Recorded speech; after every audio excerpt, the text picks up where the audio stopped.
And we're live on a Friday night. Introduce our special guest, DragBoss Tim, here in just a second. Let's see who all's in here. We've got 19 waiting for us. Got Mrs. One-Eyed Cat and the One-Eyed Cat. Tim, I don't know how you like the going to handles now instead of people's channel names, but I'm still trying to get used to it. We've got Hot Rod Guy Garage, Russell Racer Ray says, congratulations to Brooke, the RN. I take it Brooke passed her nursing boards and all. Congratulations. RC Industry Rick had DragBoss Tim in here earlier. Hopefully he'll circle back around. Dean Stevenson from the other side of the earth. See, we have the Australian and New Zealand contingent in here too. Very nice. Danny Boyd, Twisted Mopar Dennis, Mohawk 62. Lars puts up a link to DragBoss Tim's channel right here. You can check it out. Lots of new and exciting stuff going on there. We'll be talking about that shortly. Ron English, who we call Wrong English. Matthew Ward. Lumpy is here. Glad y'all could make it. Mohawk Kerosene Cucumbers, named for that episode of Andy Griffith.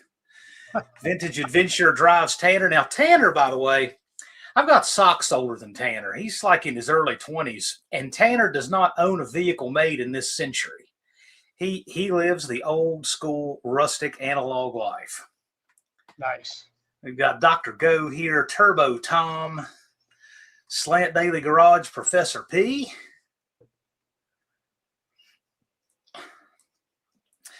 Mexican Spec is here. We've got at least 3 countries represented now. Let's see here. Andy Wood from Unity Motorsports Garage. Hello, Andy. Just talking to him today. Pure Pontiac Garage. The Mid-South Lowballer, running middle of the pack in the No Name 500 right now. JB's Little Shop from the frigid plains of Central Tennessee. Heavens Mopar Scott. B&R Racing. Well, hello. How's it going, B&R? Glad you're here. SSR Performance. He says, Tim, what a pleasant surprise. Well, thank you. Hey, Big James is already thinking, well, I need to just scrap tonight, but he sees you, so he's going to hang out.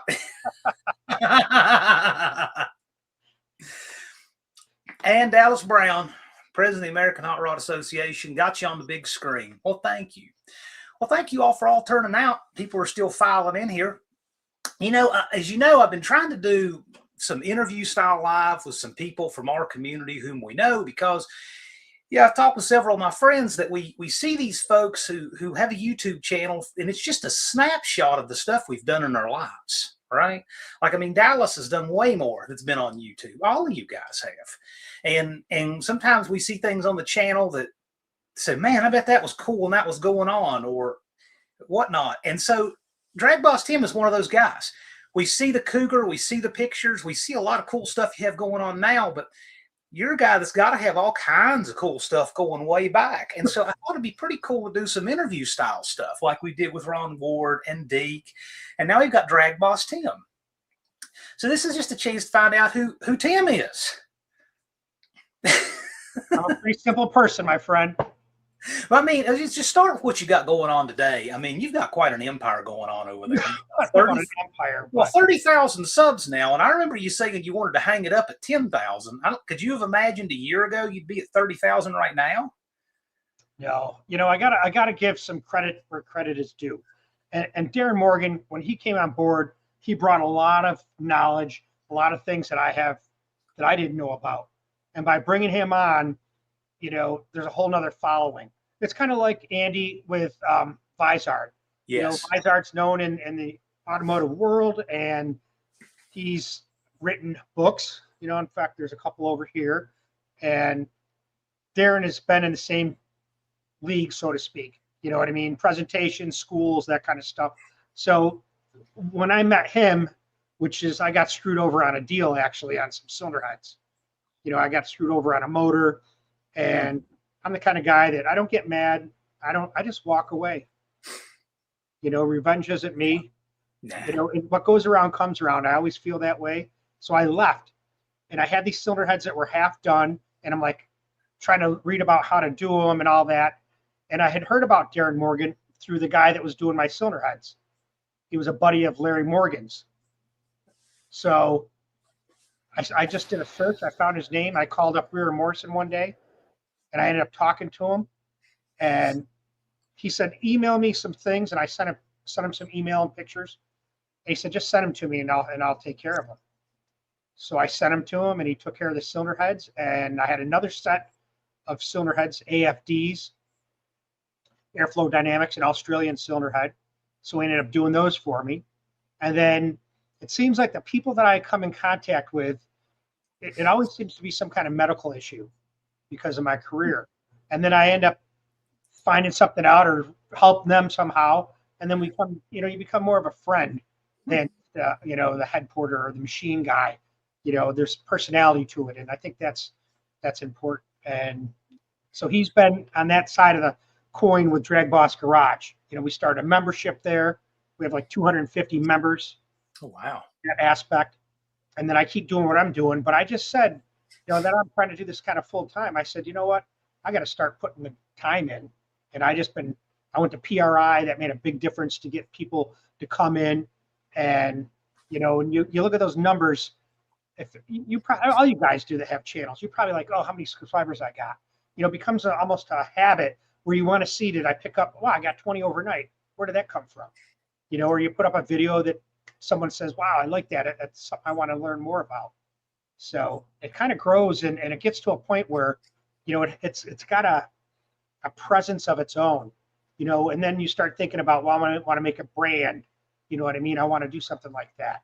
And I don't know. I can remember when we first started this, there's Andy right there. We were all kind of like, I had Uncle Tony on once, and we talked 2 hours. It's like, about what? I don't remember. I haven't went back and looked at that video. And things just grow.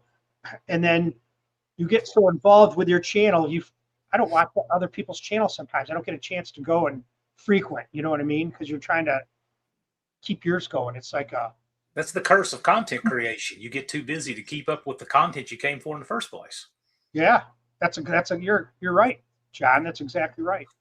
So I try to, not think of it like that. Try not to be obsessive about that. But then I got hacked. When I got hacked, I was like, wow, talk about a trip. Let me tell you.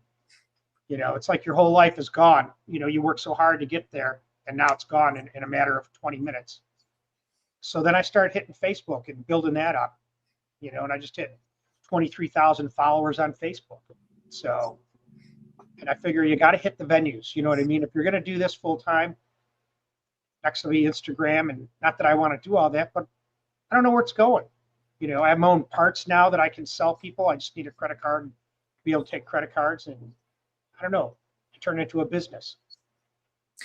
So we'll remind people later in the show too, because you've got great content over there. But what all are you into doing right now? Because so much, your channel's gone up like this, so much just very recently. Tell us what else in the biggest thing that I think made a big difference in where I'm at right now was what's right behind me, that Cleveland.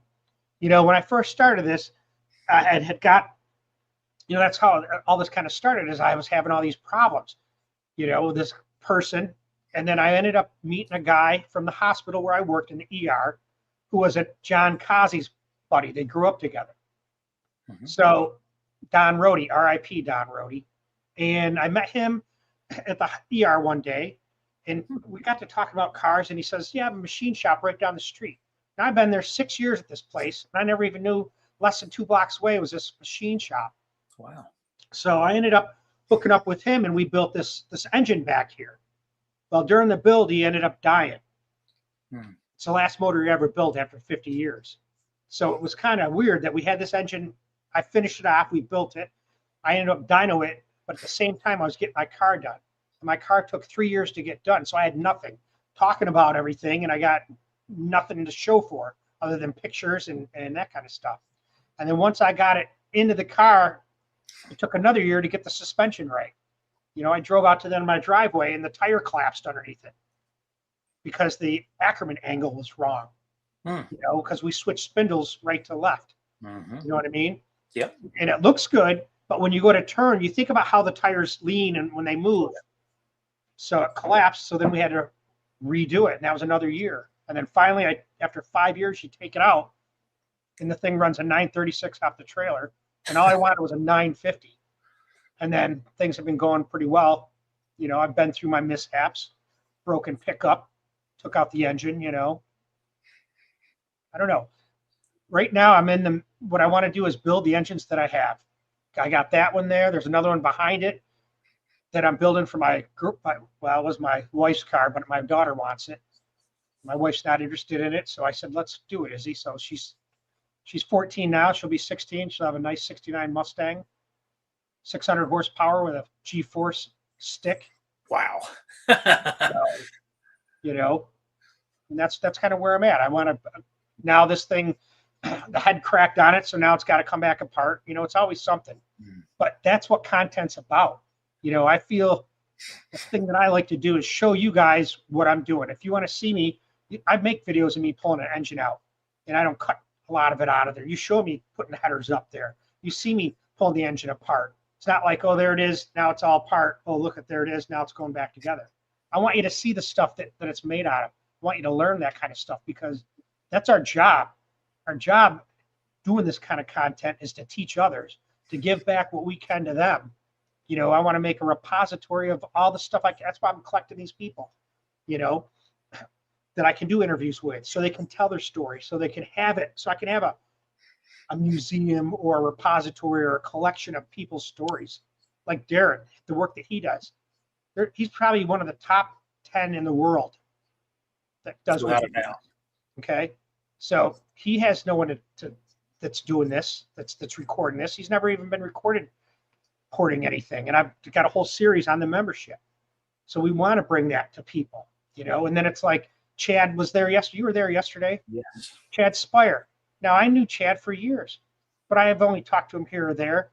You know, we have a group on Tuesdays, which is like, it's like the top porters in the United States and Australia come together on a Zoom meeting every Tuesday. NASCAR builders. I mean, it's like high tech. So, I mean, we spent 3 hours on valve springs the other night. So it's just, I want people to meet these people. I want you to hear, just like you're doing this to me. Not that I think anybody wants to listen to what I got to say. You've got 50 people in town right now, so obviously so.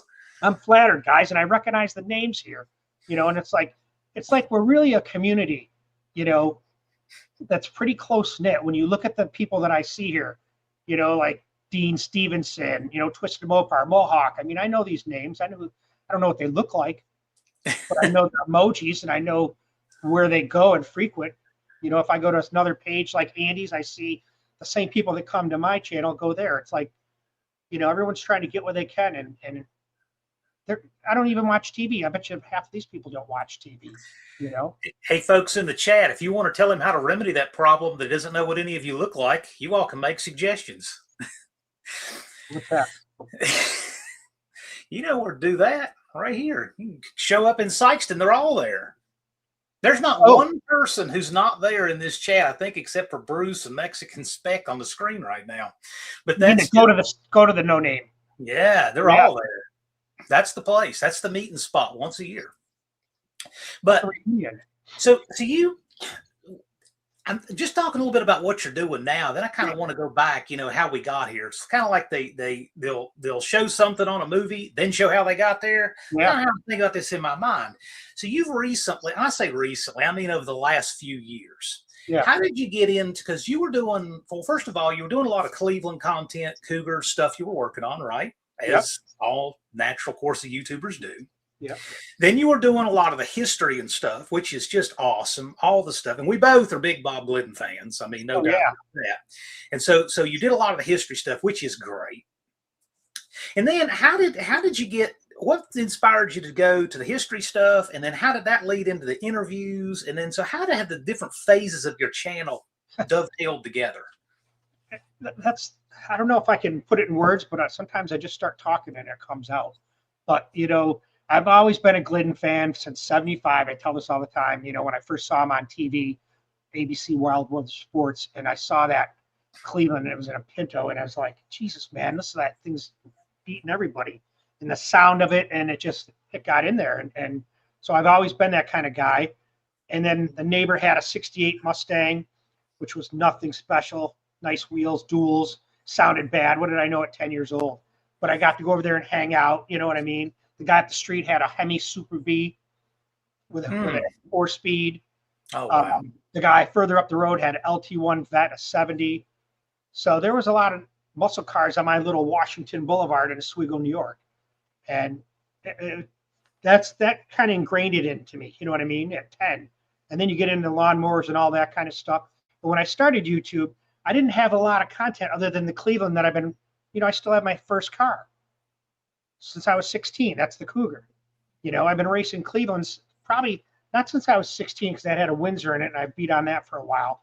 But I started collecting Cleveland stuff around that time. So when I made my channel, it was really based on me racing my car and the Cleveland engine, and then I started thinking about this. I always collected parts, and I found some Bob Glidden parts in Michigan. And that's what I started my first video with, the history stuff. And then I kind of got hooked on that and did a few.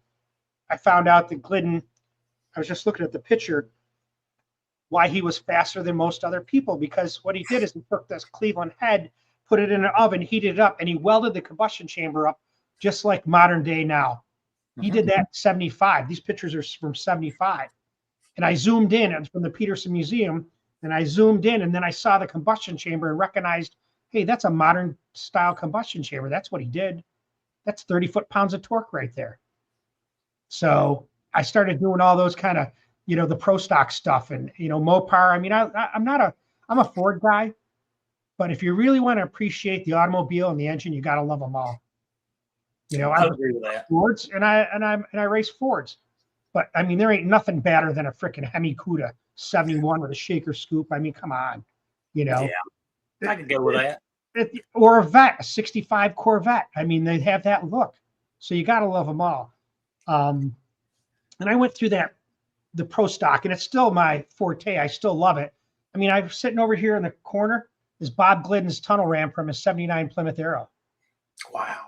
I haven't even made a video on it. I've had it for probably 6 months. So this was the one we would have seen at the 79 Cajun Nationals in the pits on that YouTube video with the engine out of the car on the ground, right? The same one, all these years later, 47 years later, and there it is. Look at that. Yeah. I mean, you got to really look inside the ports. Oh, wow. Wow. That's a piece of history. Yeah. Now I got this. A lot of races. I'm going to make a video on it. I just, I get to the point where I'm slow because I get wrapped up. I've been a month messing with the camshaft in this thing to see what I want to do with it, and I just get into a point where, okay, I'm going to make that video. And that's what I do. I got that from Larry Moe. Now, do you know who Larry Moe is?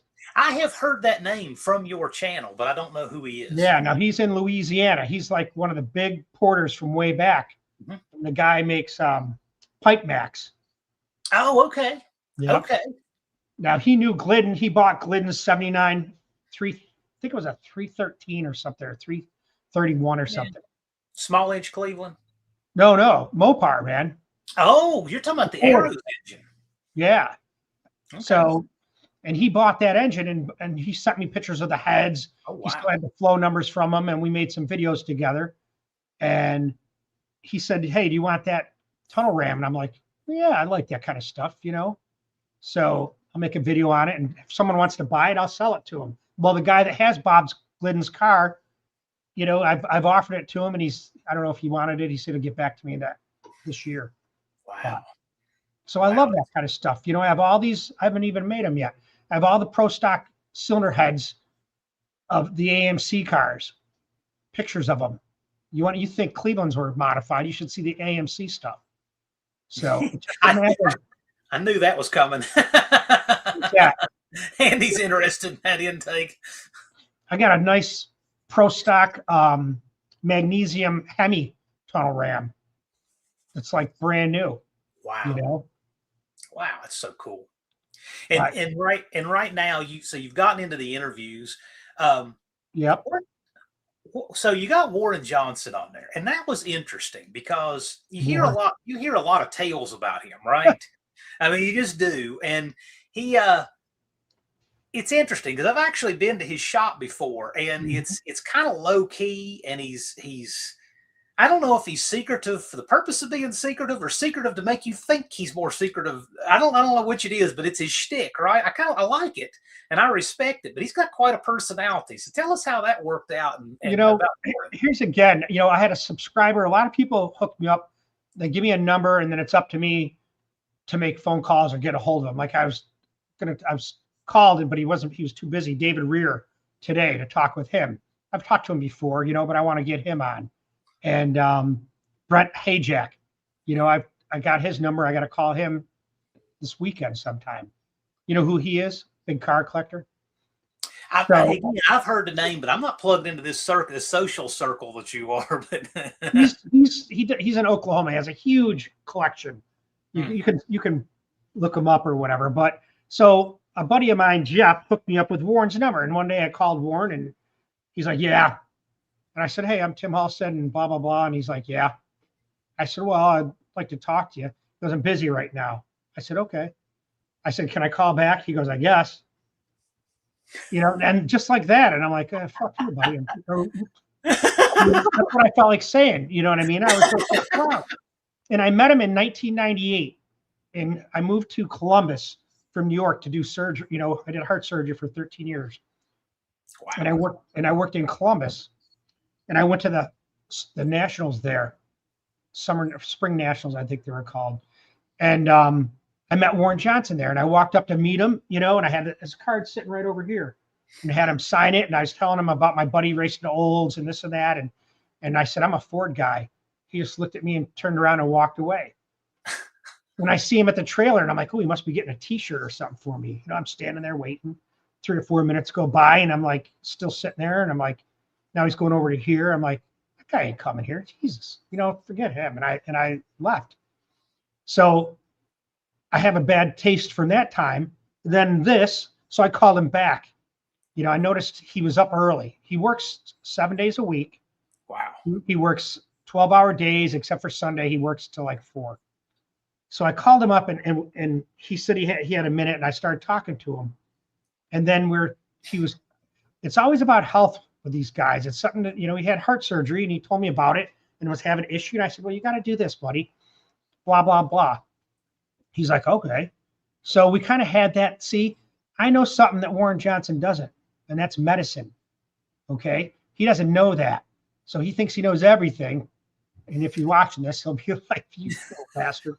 But so that's an advantage that I had. And then I talked to him. I had him on my channel. He agreed to do an interview, which he did. And then we would do small talk. And then he won't care. His wife called me, Arlene called me. "Tim, something's wrong with Warren." I said, "What's going on?" He's got a fever and blah, blah, blah. And I started talking to him. His blood pressure is like 95/40. I said, "He's septic. You got to get him to the ER right now." Now he's like, "I'm not." I said, "Go to the ER. You're going to be dead. I'm going to tell you right now." And they left, and they went, and then he called me from the hospital, and I talked to him, and that changed our relationship. I look at him.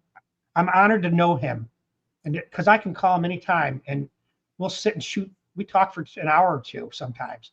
And he is the funniest guy I ever met in my life. He is so freaking funny. But you're right. That's his. It's not that that's his shtick. That's how he was, because he had to race and win to eat. It wasn't like, and he gets all worked up about guys with, nowadays they got to make sure their hair's right and they got the right sunglasses on, and their name on the hats to the side. And, he's old school. You know what I'm saying? Oh, yeah. And so another time, and then I met Frank Iaconio. I think I just called Frank up one day and hooked up with him. And then we became friends. And then I was going to have him on. Were you there the time I was going to have Warren and Frank on at the same time? I didn't know you were going to have them on at the same time, but I did see Warren Johnson. Yeah, well, it was going to be me, Frank Iaconio, and Warren. So that would have been interesting. Oh, well, we had it, but, Warren screwed up. I call him at 3, let's practice, because I'm one of these guys. At 2 minutes of 8, I can't just get a code and go, "Okay, here I come." I need to be. I can tell you could do it at least once. Yes, I can. actually do pretty well if you ask me. But it's like, I'm one of these planning type guys, and he didn't want to practice. He was busy, and he says, it's not like what he said. It's not like flying the space shuttle, Tim. I said, okay, all right. So we'll meet at 6:30. Frank's there. He's on, ready to go. Warren's, all we can hear is his voice. I can't get a picture. Went through the whole troubleshooting, and the time clicked off, and he never was able to get a picture, only his voice. So he said, I'm sorry I screwed up. I should have listened to you. I said, yeah, you should have listened to me. And so he's going to come back, and he's going to tell the story of the DRCE. Oh, nice. Excellent. And we were going to build a Cleveland block together, build a pro stock engine. And I had those Cleveland blocks that I bought from China. I had one sent there, and they got course shifts so bad. He's like, Tim, you can't build this thing. So I had another one sent there, and it was soft. He said, I'm telling you, it's not the best material. Yeah. So we kind of like put it on hold, and, I talked to him last week. We talked for a while. So I'm fortunate. I'm blessed, I have to say. But it just seems that people kind of click and they come into play. And I don't know, man.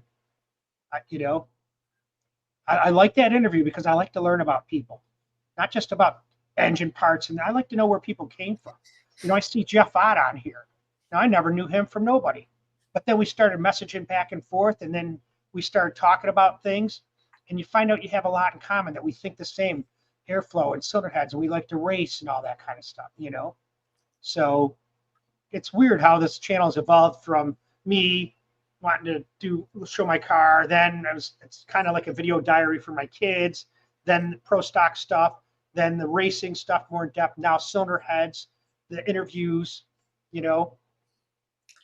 It's got to change, because just like there's no DragBoss garage going to survive on 351 Clevelands. There ain't no way. It's too tight of a niche, and there's just not enough draw, I don't think. And that's why I want to bring people. I don't care if you like Chevy, bring it on, or let's talk about it. Now Chad's a Chevy, he's not a Ford guy. So, but I like to learn about that, just like you do. You're learning about me in Cleveland. Well, we haven't talked Cleveland. Wow, we're doing this, right? I mean, David, I don't get to learn anything new. I feel deprived of life. I mean, to me, it's important to learn every day. And we're mentioning all these names, something's important to know, something in common. They're all smart. You have to be smart enough to get to that level. No doubt about that. And people talk about that they're smart, but I think one thing that gets overlooked, all of them invest this massive, disproportionate amount of their lives to their crafts. And the volume of work that they put into their craft and their passion is staggering. Just like you said, Warren Johnson, he's what, 80, he'd be 83 this year? 83, yeah. He'd be 83 this year. Works 7 days a week, right? Yeah. Chad Spire said that he was working, leaving 3 in the morning every day, 5 hours at a time doing port work, right? Our friends, the Nelsons, Nivlac 57, we usually see them in the chat. They'll probably be in here at some point. Those people have more combined work to their life. You just look at the amount of welds, the amount of stuff they've built. It's amazing. I'm like, I couldn't do that in 100 lifetimes, even if I had the talent. These people never sleep. And so I see that in common with all of them. Yeah, you have to be smart enough, but that passion that drives people to these limits and gets the most out of their work ethic is amazing. And they all have that in common. It's a drive, man. And no offense to the young people that are out there, but that drive is not like it was when I was a kid. I mean, I'm 60. How old are you, John? I'm 48.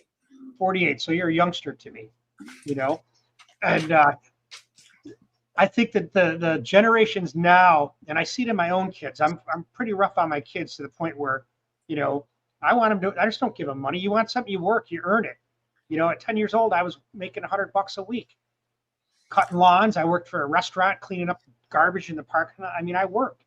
I don't see that now with today's kids. And I don't see the interest in engines and cars like it used to be. I mean, the car is, what is it? Chevrolet, apple pie, and hot dogs, or whatever the American thing is, the American dream. And I just don't see that. Well, this is the kind of discussion that we have in here from time to time, and there's a lot of reasons for it. Cars today are transportation appliances, and And I agree. And everything is dictated by fuel economy, crash standards, price point. Cars are designed to be leased, not longevity. The style is gone. All of that's gone, right? Right here. So now all of it's invested in the phone. All of it's invested in social media and Uber and all of that. So that's one big strike why it's hard to see younger people doing what we do. The other is with everything at their fingertips on the phone now, they get to explore 1,000 different things if they want, and will just take the easy path. A lot of them do. Right. Whereas when we were younger, if we wanted to watch fast cars, we got up early, we went to the dragway, leaned on the fence, and had that real life experience, right? We built, that's just kind of, I don't even want to say it's obsolete, but it seems like culture's trying to make it that way. And that's why I want to do more real stuff. Have a real event where we really get together. You build real engines and put your hands on them. And we're trying to keep this alive in a tangible sense. I think it's important because there isn't, I mean, until AHRA seemed to get into the ball game, everything's been NHRA. And I'm not really a big fan of NHRA because the stuff that I love pro stock, to me, it's pro Camaro, Now I love to go there. I've been a guest of Frank Iaconio a couple times in the pits, and I love to see it and see how it all works. But it's not really the passion that I have. There's no competition like it used to be with Ford and Mopar and Chevy. It isn't like that anymore. And you gotta get out. I don't know, that's what I tell my kids. There's BRR Racing. Good to see you here. All right, yeah. And you're right. And cars they're just drivers. I mean, I have no gumption to mess around with my 2013 F-150. Yeah. That doesn't interest me to any of these new cars. Now, I might like a new Mustang, but to say JC Whitney is kind of our running joke. You know what? I used to love that damn catalog, dude. I'm telling you, you remember that. I mean, it was always cool. Yeah. I like that catalog. But it's not there anymore. And that's what I would like to bring back.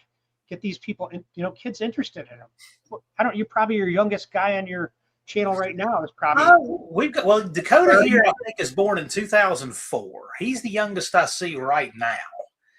And Jay's my age, and Racer's a little older. Barrows is 4 years older than me. Okay. But our demographic in here, for the most part, is like yours, 40s, 50s, 60s, for the most part.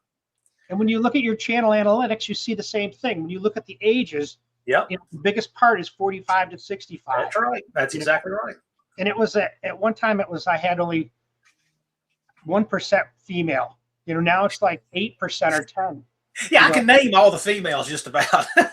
But you're right. That has shifted up for some reason in the last 2 or 3 years, and I don't know why, but it has.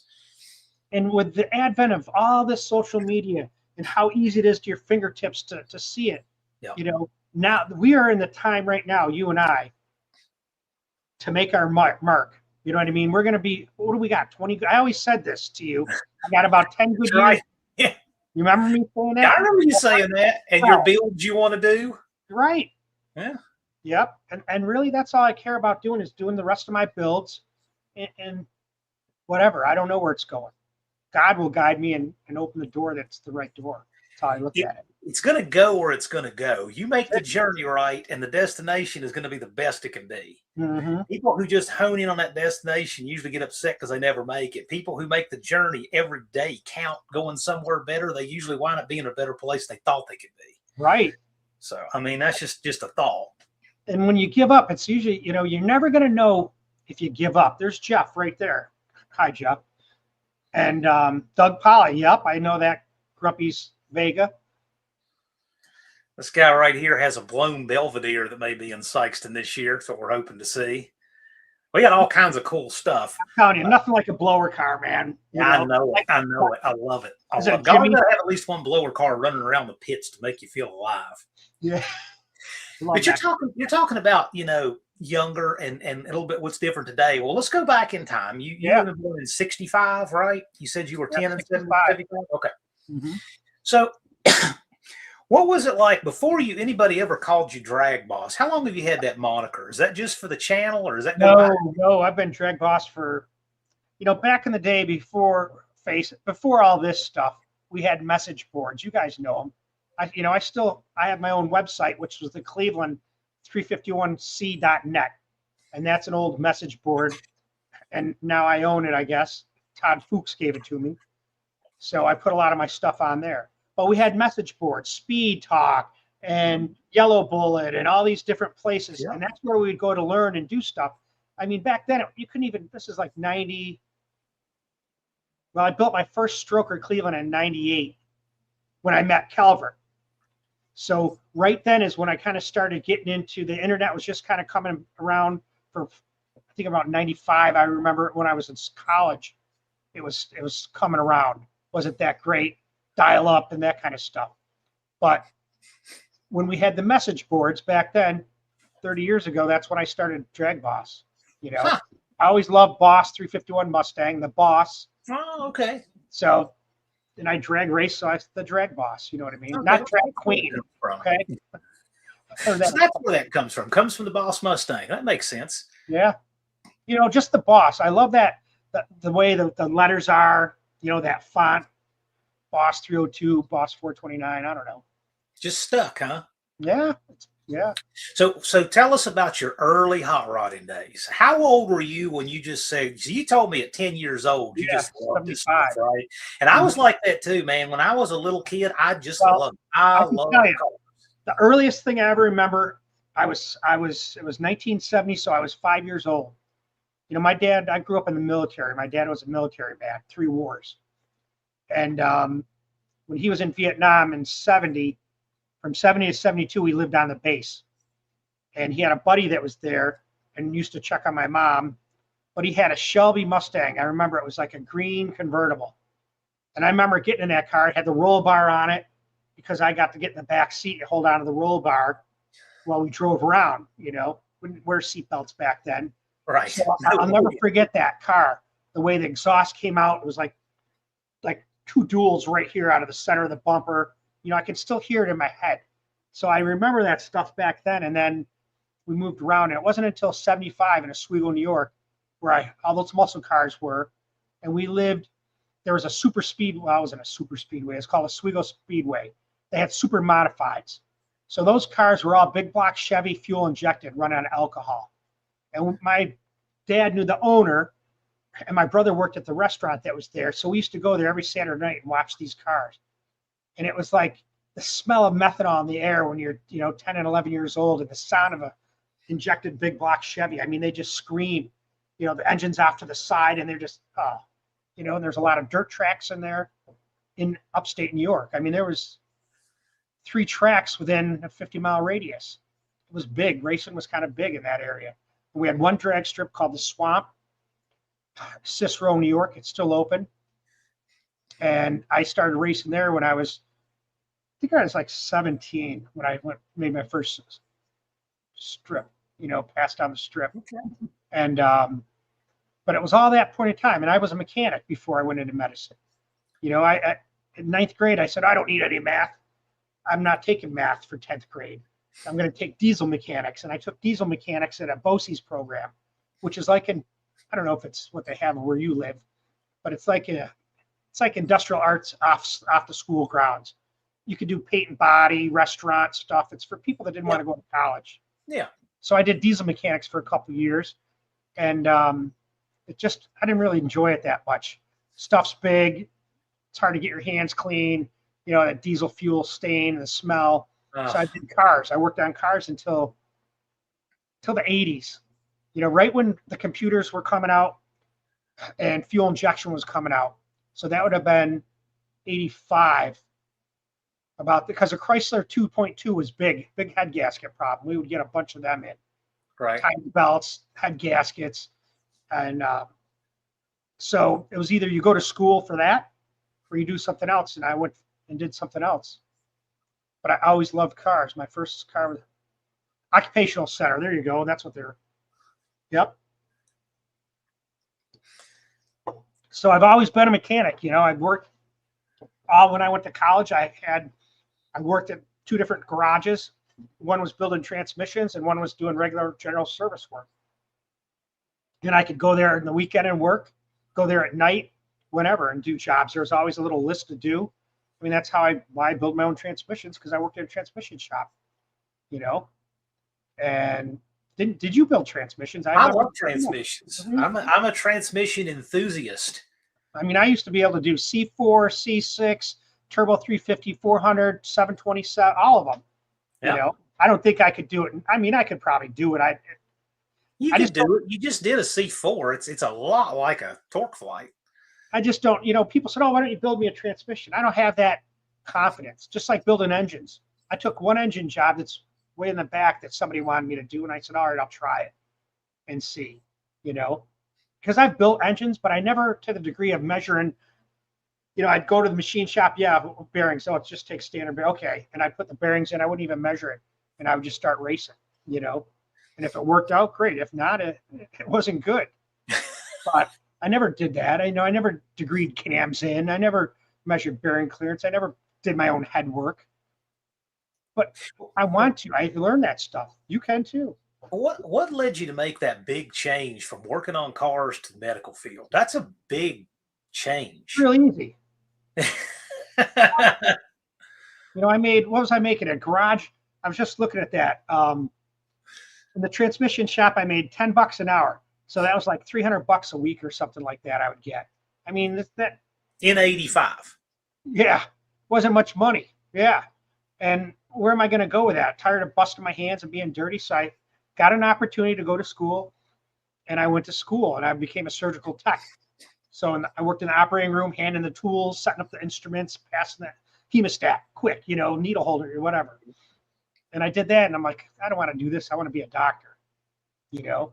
So I went on to school, got a bachelor's degree, you know, and then I was going to try to be an orthopedic surgeon, but I didn't do well in the MCATs, and I was like, I don't know if I really want this. What year was this, and where did you go to school? So this is 80. I graduated in 89 with an associate's degree in surgical technology. Okay. And I went to a 4-year school, which was Lemoyne College in Syracuse, New York. Cool. Got a bachelor's degree. I graduated in 94. Okay. In 94, I was going to go to medical school and do that route. And you have to take the medical college admission test, the MCAT test. Big test. It's like 6 hours. I ended up taking it, but I never studied for it. I did mediocre. You know, my chance of getting in are probably not that great. And at the same time, I worked in an operating room, and a PA there. I worked with his wife who was a nurse, and he was the PA. He's like, why don't you come to work and check it out? I went there, and I'm like, damn, I think I would like doing this. You can do pretty much everything a doctor can.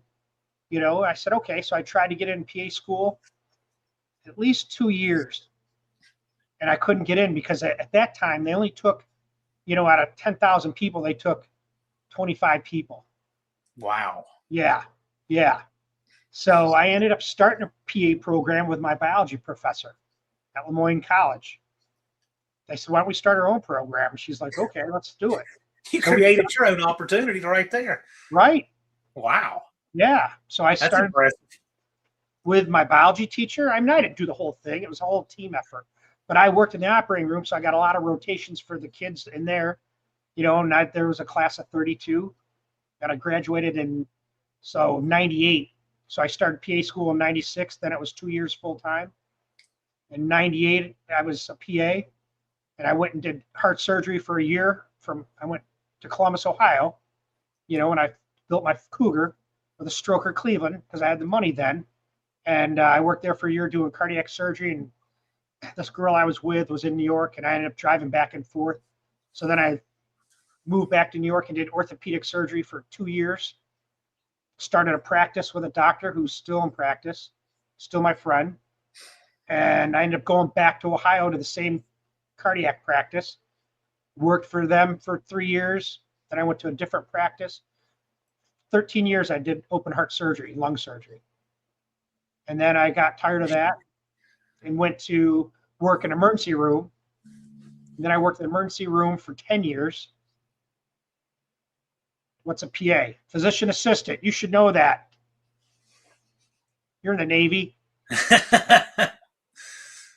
I think they call them corpsmen there, but anyway, so yeah, I did that for 10 years in the ER, and then I worked in urgent care. You know, what happened was Team Health, which is the largest employer of physicians nurses, and PAs.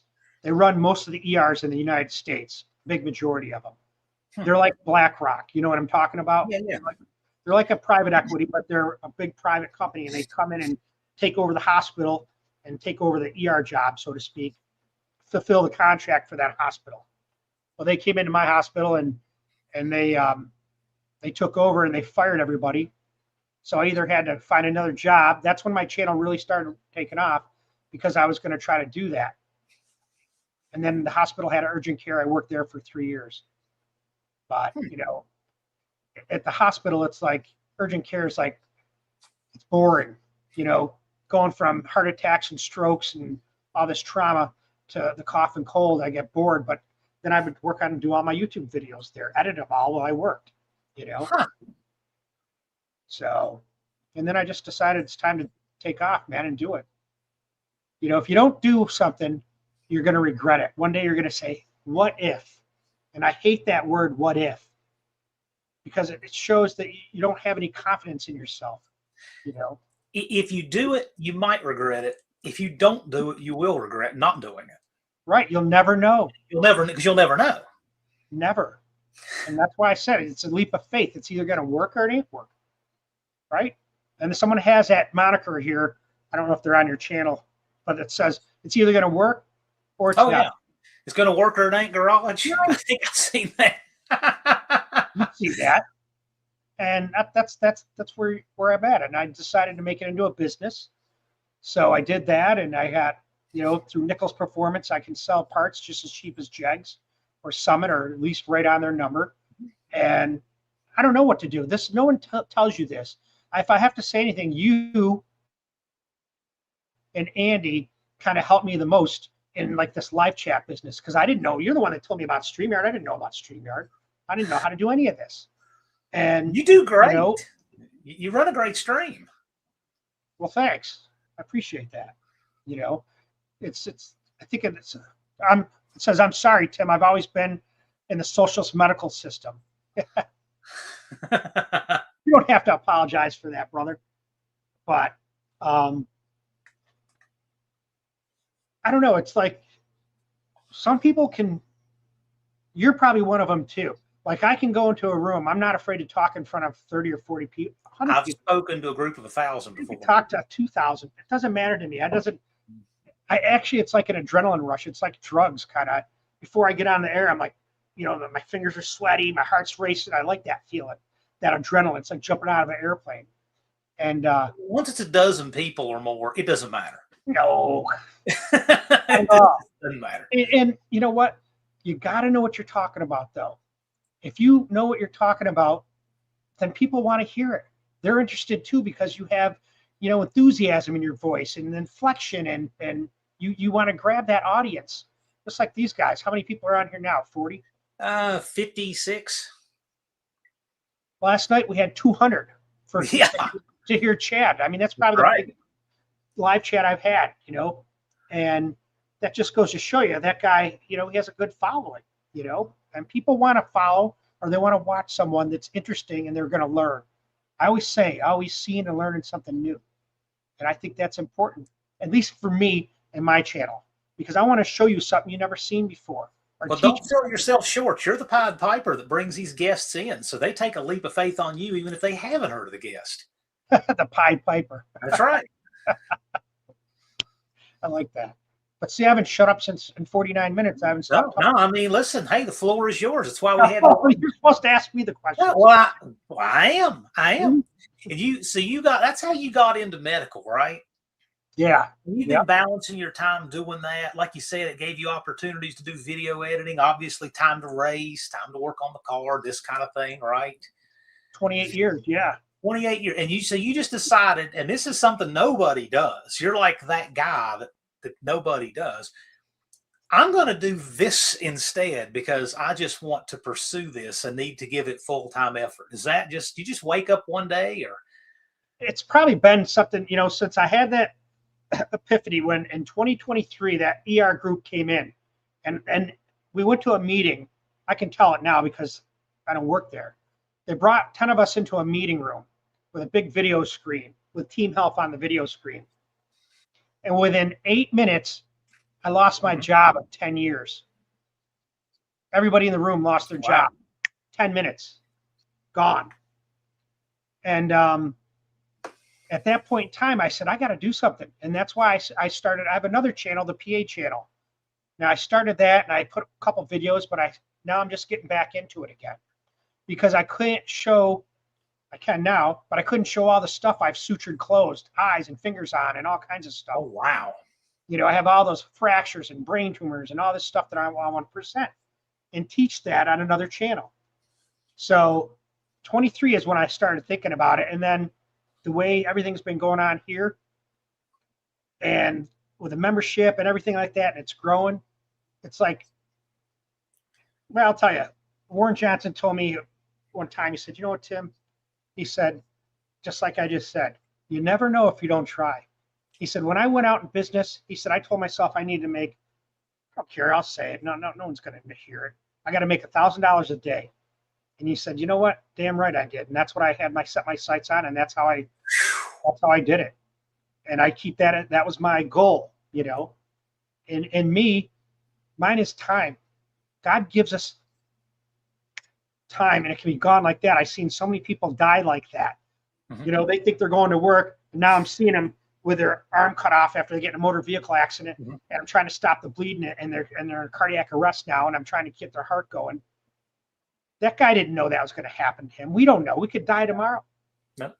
So time is the one thing we never get any more of. That's right. We can get more money. We can get more of this or that. We might have more house. We might have more land, whatever. But time is the one thing that no matter how rich, no matter how poor, popular, unpopular, no matter what, we all have the same 24 hours in a day, and we either use them right or we do not. That's right. We don't get any more.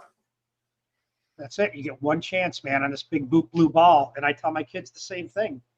And I said, well, you know what? I think I could, looking at the numbers and seeing how it is, you know, I don't have any debt other than a house, you know, and that's getting paid off to the point. And it's like, no, I'll tell you, I haven't been in the ER since now 23. I worked for 3 years, almost 3 years. I worked in urgent care after the ER. And, but I said, you know what, this is the time to try it. You know, I'm 60 years, I'm 60 years old. You know, it's not like I want to do this at 70. If I got 10 good years, if I can do it in 10, this is my retirement plan. That's how I look at it. And that's what me and Darren are looking at it. You know, once we get to the point and retire, this is what we want to do. I want to sell my whole place here, build a barn dominium, live upstairs and have DragBoss garage down below and build cars. Build what I have, you know, and finish that off and whatever. What's that talking about a certain amount of time. That's what they're referring to. This is how many days until the No Name Nationals, because I told them that we have a certain amount of time and that's our goal and that is it. And it comes whether you're ready or whether you're not. Mm-hmm. So we're talking about finite time. That's what Don's talking about, the finite time of this counter. And that's what life's about. I mean, it is. You don't know when your number's going to be called. So you do what makes you happy, or you're going to regret it. I don't want to be the guy sitting on his porch at 75 years old. Oh, I wish I would have did that. Now what? I can barely walk, you know. I don't want to be that guy. And I want to have something for my kids to see. See, when we were growing up, we didn't have any digital this or that. We had we had slides. And I got maybe 5 pictures of my mom and dad. That's it. Right. We didn't have all that. We didn't have a ton of money. And I want to leave like a video diary for my kids. When my kids were in here building, you know, putting engines together with me and doing all that stuff. Yep. I want them to remember those years, you know, if I die tomorrow, that they say, hey, there's dad. I think that's important for your kids to see that legacy. You want to leave the world with something, right? You know, it's funny you say that because I have one picture somewhere that I know was taken because I've seen it of me building my first engine. My mom just snapped it. I was out in the driveway. I think I was torquing main caps and she just came out and took it. It's on like Kodak 110 paper. Yeah. I cannot find that picture. When I do, I'll put it on my community tab. But I mean, And just think about how few of pictures. Like, there's not one frame of video of anything from the old Princeton Dragway where I grew up. Track's long gone. There are a few still pictures, but there's no video. It's amazing the stuff that just never got chronicled, never got recorded. And so anyway, I think that's why a lot of us, you know, in our age, we just like to take a lot of photos and a lot of videos because we don't want that getting lost, because we've seen so much get lost before.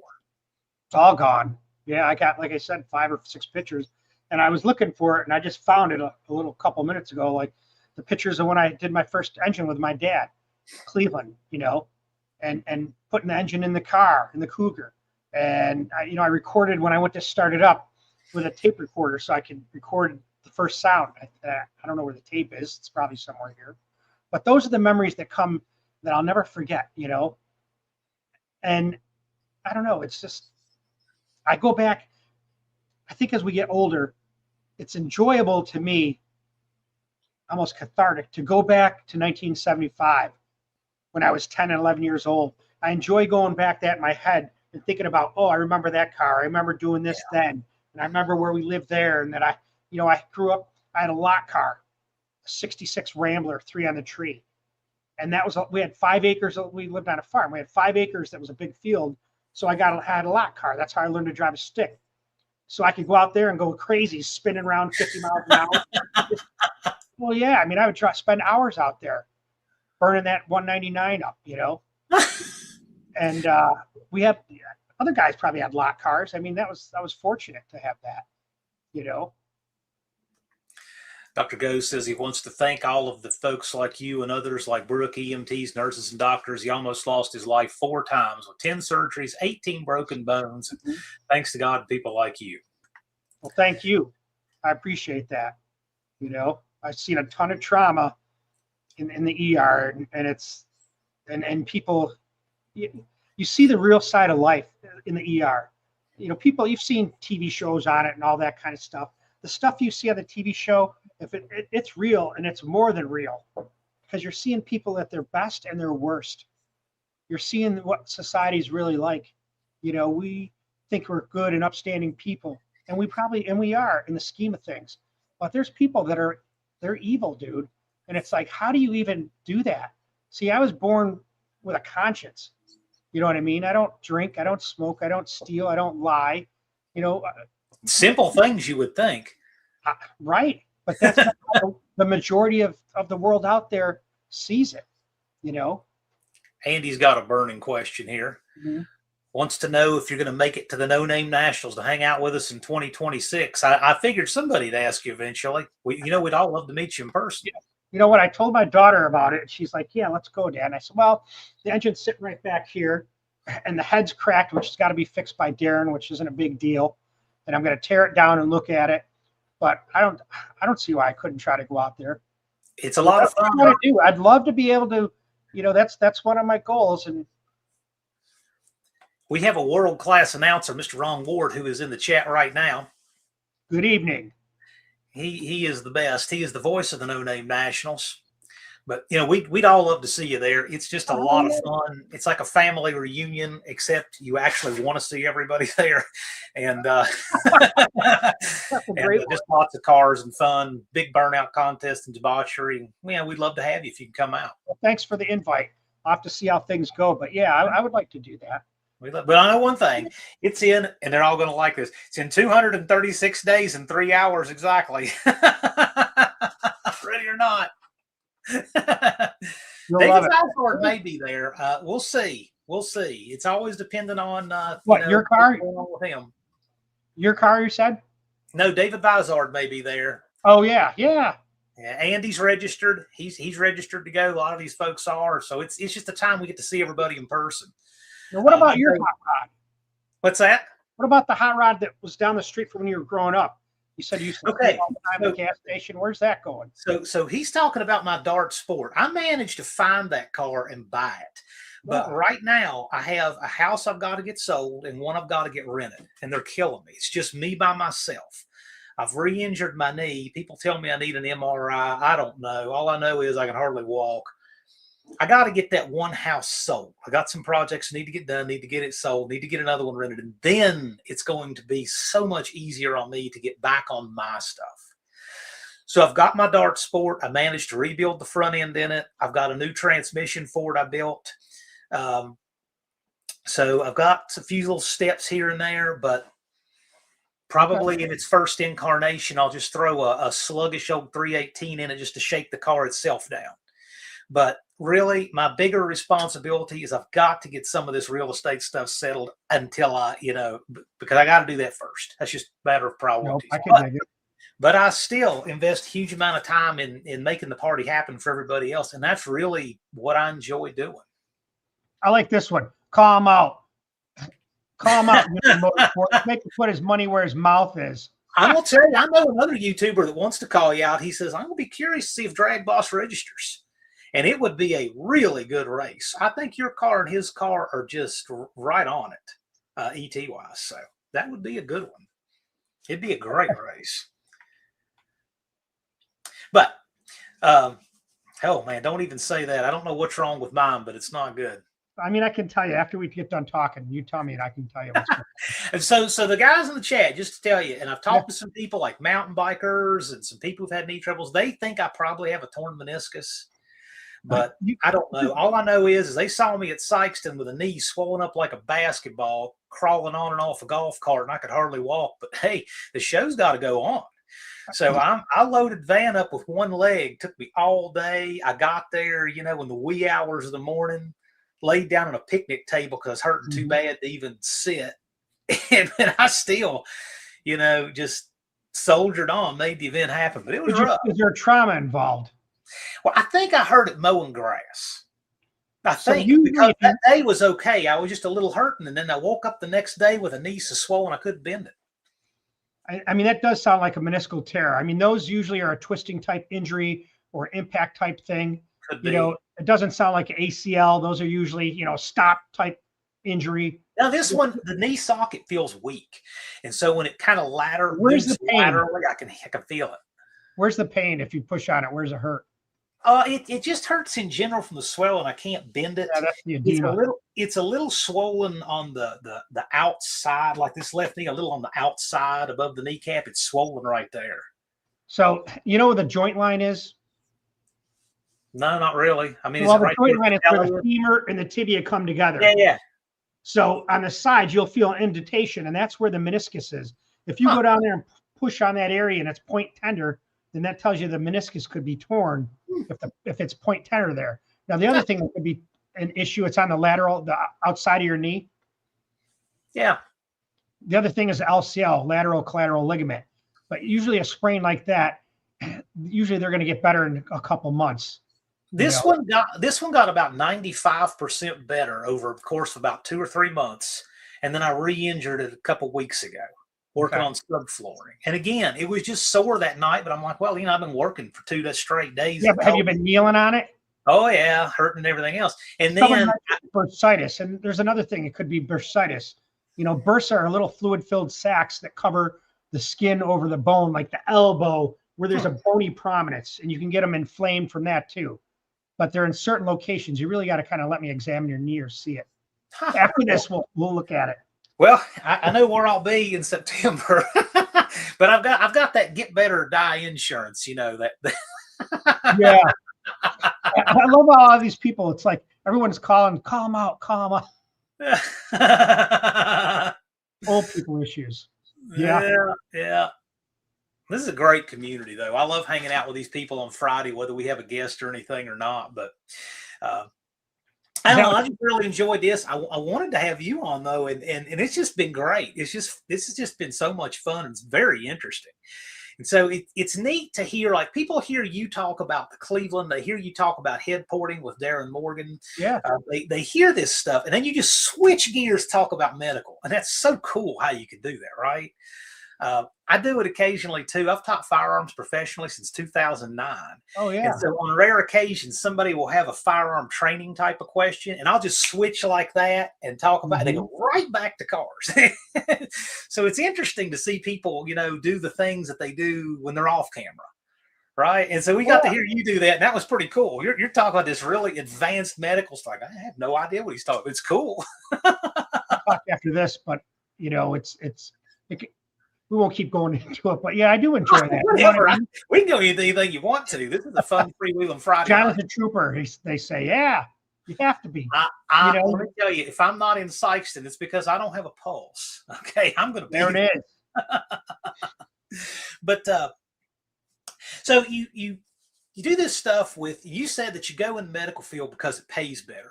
And hey, if you got the smarts to do it and the ability to go to school and all that, fantastic, right? So what did that enable you to do? Because obviously your passion is cars. Your passion is engines. I didn't make anything as a mechanic. You know, I think I worked for Midas for a couple of years and I made like $28,000 in a year, something, 31. You know, when you go to a PA right out of school right now is going to make an average coming out of school, probably $100,000 a year, you know, and at whatever, 25 years old, that's good money. Yeah. A year. That's good money for anybody. And doing what I did, I did heart surgery, which is a little bit different because there was a lot of bonuses involved. You know, you're working a lot of hours and you made a lot of money. So the money that I made, I saved after, you know, whatever you pay your expenses. And that's how I afforded to have stuff, because I worked on a dirt floor. I had nothing, you know, worked kerosene heater to heat yourself, you know, pulling an engine out at 45 degrees. I mean, I did all that as a kid. I said I was never going to do that again. So I wanted to have a nice place to work. And the only way you could do that is to work your ass off and make the money to afford it, you know? And now you do the automotive stuff on your own terms. Right. You know, not my own stuff as far as like my own driver. You know, I did all that oil changes and I'm going to save money. And, you know, you make money by taking your car to the dealer or wherever and have the oil change done. Because in that period of time, you can put up a short, right? You can answer your comments. You can put a video up that make more than that oil change will, you know, if it's the right content. So possibly, you know, I mean, you know, I always had dream cars. Go ahead. I enjoy the DragBoss shorts. There's one today with his 3/4 cam. And if you haven't seen that, if one of the mods wants to put that in the chat, he has another possibility of 3/4 cam. You guys can watch that and tell us what you think. Yeah, it's right here. You know, well, because I have the cam that I ran. I've been running for 13 years. And back in the day when I ordered that cam, I got another cam with more lift. I don't know why. I can't even remember why, but I bought two at the same time. They're actually regrinds from ones that I bought used. So I sent them to Chris Mays at Comp Cams. That's why I met that guy. And he reground them. And I've had it for 20 years. I never did anything with it. So I wanted to put it in here and see if I could use it. You know, piston to valve clearance. So that's what I was doing. You know, and I don't think you can see it now because I think I moved it. Well, look at it. You probably can't see that needle, but when you got about 10 thousandths of piston to valve clearance, it doesn't look like that cam's going to work in that engine. You know, I have like right now, the cam I have before is 54 thousandths piston to valve on the intake. On the intake, yeah. They say you need around the exhaust that tight. Yeah, well, the exhaust is like 106. Okay. Now, they always say you want 80 and 100 are the recommended stuff. Yeah. But the guy that built this engine with me said, no, you can get by with 50. I've seen 60, and at 60, it's cleaning the carbon off. That's exactly right. And that's how you make the power. The most power you're going to make is when that cam and that piston and valve are just brushing the carbon off. Yeah. That's when you're going to make the best power you're going to get. Combined with a cylinder head that I have, that Darren did, you know, that is flowing like serious, you know, that those cylinder heads there, they can handle 800 horsepower. 8 1/4 is what they'd make if I had the right parts. And that's what I want to build. How big of a dork am I for the last time I was, not the last time I was on the beach, but the last time I read a book on the beach, I was reading David Rear's cylinder heads and short block books. Remember those? Yeah. Yeah. I mean, that's the kind of stuff I like to read. I read at least a half an hour a night, every night of my life. I read a half an hour about something strange. But when I sit down and read a book, I like reading technical stuff like that. It's fascinating. I don't read much. I've read a few books, but like a Dean Koontz book or something, but not a big. Mostly what I'm doing is if I'm not with the kids, I'm out here working on and making a video, trying to come up with something I don't have to have so many. I could put up 2 or 3 shorts every day. That's how much stuff I have made up and in reserve. But I don't want to over inundate people, and I don't want to do the Facebook. People probably get tired of fucking DragBoss Tim Halstead. Oh, he's got something else going on, No, you know what? I mean, we enjoy your niche. I mean, I'm not speaking for anybody else, but we got an awful lot of people that like seeing what you're doing. I found that when you do the analytics, I get most of my subscribers from the shorts. Now I haven't done a real good video, a long-term video like the Cleveland block. I was going to do that 4 years ago, have all the pictures and everything, but I never got to finish it yet. It says your Four-Barrel Cleveland's. You know what? I'll tell you this. I can't answer that because I really don't know enough about big block Chevys, but I will tell you this, and I hear it all the time, and I made a video on it, and I just called somebody out on it. A Cleveland head is not a copy of a big block Chevy head. People say that all the time. And the simple reason is that a Cleveland is a symmetrical port head. Yep. Okay. Big block Chevys are asymmetrical. Big difference there. Pro stock heads are symmetrical. So I don't know if they respond the same in regards to that. But Cleveland's like lift with 4-barrel heads. They like lift and they like tight intake lobe center lines, like 104, 105. That's why the Cleveland was pretty much a dog, so to speak, in the muscle car years, because those cams were in at like 110, 112. They're not going to make any power. No Cleveland's going to. They need to be in at 104. You know what I mean? One of the interesting things that I noted from when one of the times you had Darren Morgan on there, he was talking about he runs what I think is a pretty wide LSA, pretty wide lobe separation on a lot of stuff. And most of you guys are going to realize exactly when I say this. Your cam is so relative to the head you're running, right? Yeah. I mean, the better the head, the far less radical a cam's got to be. And so a lot of these crazy cam designs were in response to heads that just had serious bottlenecks that we don't have now. So that's part of it. But I was talking with Andy Wood, and he runs like a 108 on his Cleveland style head. And, it's interesting. And he said that was a grind that won an Engine Masters, I think. Okay. Or something like it was in the Engine Masters with that. So I don't know. It's interesting to me to hear a lot of people's different take. And one thing I've noticed about the people you have on that I noticed from the firearm training community, I noticed exactly the same phenomenon. They all have differences, but their compasses, all the good people, their compasses point in a northerly direction, right? Okay. Like let's just say, for example, Chad Spire's here, Darren Morgan's here, and Warren Johnson's there, but they're all in a northerly direction. I've got different things they do, right? Because when any two people agree on everything, one of them is unnecessary. So they all have little things they do different, but they all have the same general. See, and when you see somebody who's radically different, their compass points down here somewhere, and they're an outlier, right? And they're running you off a cliff. But the people who are in the know, and as I noticed that with firearm training, I figured that out. The people who really know what they're doing and have good philosophies and have trained everywhere and distilled their knowledge in a good direction, while they all have little things they do different, their compasses all point in that northerly direction. And I see that with your guests too. Well, thank you. I mean, that just to me is a sign of wisdom in your booking. You think about it, it's all about the airflow and velocity. You got to fill that cylinder, and you only have so much time to do it.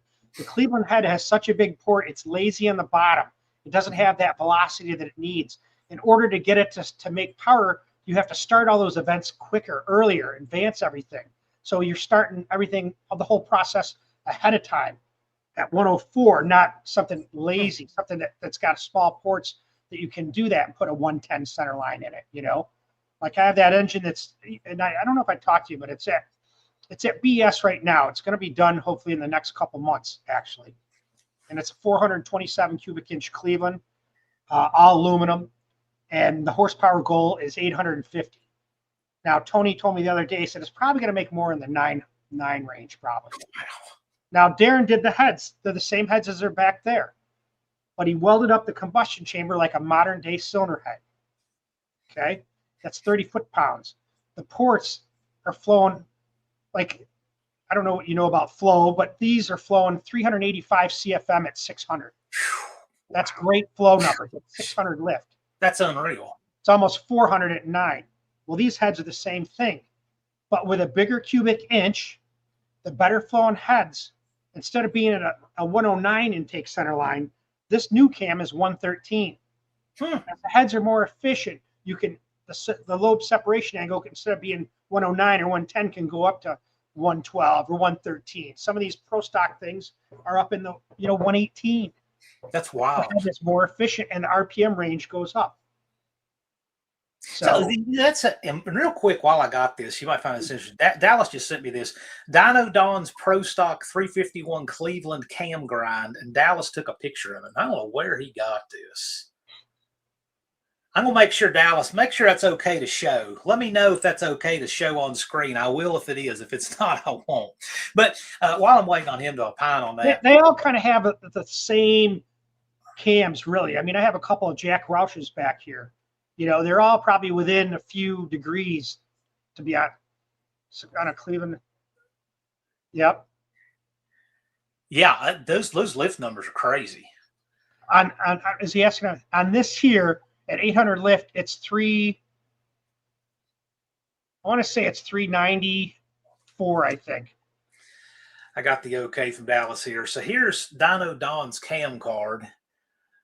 And let me see if we zoom in on this, because that's going to be hard to read on the screen. Yeah, I can't even read that. It's just read it. His rocker ratio is 1.73. Advertised duration on the intake 311, 316 exhaust. Intake 754, exhaust 773. Yep. Okay. That's pretty wild. Yep. Duration at 50, 280, and 284. Intake and exhaust respectively. LSA is 106. Yep. That's pretty wild. Mm-hmm. I mean, that's a pretty gnarly little cam right there. Oh yeah, I got it in my head. Yeah. Wow. Now that cam right back here is 790. Actually, it's 795 net. I saw that on the dial. I was counting the dial in the camera. Yeah. I was like, man, that's a lot of lift. I said you would ask in the comments how big is this cam, and I said somewhere between valve spring replacement and weapon of mass destruction. It's pretty stout. You just got to buy good parts, man. You have to have the good parts. Buy the best parts you can afford is what people. What do you buy for this or that? I say buy the best parts you can afford. So what year did you get serious about YouTube? Like a lot of people have had 23. But I had this channel since 2009. Mm-hmm. 16 years. It's never done anything because I didn't even know about. I had the channel and I put a couple things, but I didn't know anything about it. I didn't pay attention. I thought the money was fake. Like you didn't make any money on it. You know what I mean? I could have been doing this a long time ago, but I didn't. And it wasn't a priority back then, Right. It was my kids were and that kind of stuff. But 23 is when I started to become serious. So what was your racing program and everything and all of that like before YouTube? Because once you had YouTube, people would see what you'd post, you would show pictures of your cars, what they ran, time slips. But what was it like before that, before you were posting? Yeah, we raced. Like when I moved to Columbus in 98, that's the first time I saw a real big racetrack, National Trail. I was hooked. So I brought my car from New York on a trailer and I started racing there. And I was running I think I was running 11 something. Because I put a 377 stroker together and off the trailer it went 1205. And I'm like, oh, this is what I thought it would be. So I talked to the guy and he says, oh, you need a roller cam. I put a roller cam in it and off the trailer it went 1125. Wow. Just all I did is change the camshaft. Wow. Yeah. Yeah. You got almost a second out of a cam change. Yeah. And then I got it down to 1095 with iron heads. Could you post them? If one of our mods could post the link, I would appreciate it. And actually, it's in the video description too. But either way, we'll make sure to get you the link to Tim's channel. Thank you. I appreciate that. So I was a racer from 98 when I moved to Columbus and going to National Trail. That's when I met all these dudes that raced. They used to race Wednesday nights and Friday night and Saturday. You could race there 3 times a week. So that's why I moved to Columbus. One of the main reasons, so I could go racing. And because the place I had before in New York, it was on a Sunday, and you might get to go, if it didn't rain, you might get to go a couple times a month, if that. So we all had they're still buddies. We all went there, and it was like, that was when they had real stuff going on, like the Ford Expo, and NMRA was just getting into it. So I used to race in all that stuff, the bracket stuff. So it was like 6 or 7 of us, and we'd all, just like Sykeston, it was only 6 or 7. We'd all go racing there, and then we'd go to a different track. We'd all head up and go to Norwalk up here where I am, or we'd go to a different track. So I did a lot of racing back then. I mean, two, 3 times a week. Wow. And then I just kept chipping away. I ended up building this engine. It was a 385, and I kept breaking valve train components and springs and all this. I'd get 20 runs. I'm like, and RIP Bruce, but just the bracket stuff. That's it. Just like the bracket classes, nothing professional. Did you like the classes of NMRA or the old NMCA? I was in both of them. So yeah, I liked them, but just the bracket stuff. The NMRA, I did love that stuff. I was into it, and because that was like the 5.0 stuff was coming out in like 95, and that was by 98. It was like, these cars were going in the 8s. It was crazy. I wasn't going that fast, but I loved that technology and meeting people and talking to them. My car was in a magazine in 2002 when I was at National Trail at an NMRA event. It was wheel standing then, because I learned how to make it wheel stand. You know what I mean? Tell us, if you want to give a tutorial on wheel standing, what do you tell these folks? So it's just what's the outline that a person's got to follow? I remember when I was a kid, this guy had a transmission shop. His name is Dave Swim, and he used to build converters for people. And I went there once to pick up a converter for someone, and he had a GTO. Hi, DragBoss and John, just checking in. Love the channel. Thank you, brother. And it had a big wheel stand. And I said, man, one day I want to be able to do that. That picture stuck in my head. So once talking with John Calvert, he used my car to make the spring, and he started talking to me, and I started learning more about how suspension works, because he would get you there, but just like you got to get there yourself. They give you 90%, and then it's up to you to figure it out. That's right. And then I realized that, I took apart the whole front end, and I realized the control arms are so tight. Let's just loosen them up. I put adjustable control arms in there, roller bearing. And then I did roller bearing spring perches, and then strut rods, and every little thing helped. And it was all about keeping it loose. 5 inches of extension, loose in the front end, and make sure there's no binding in the back.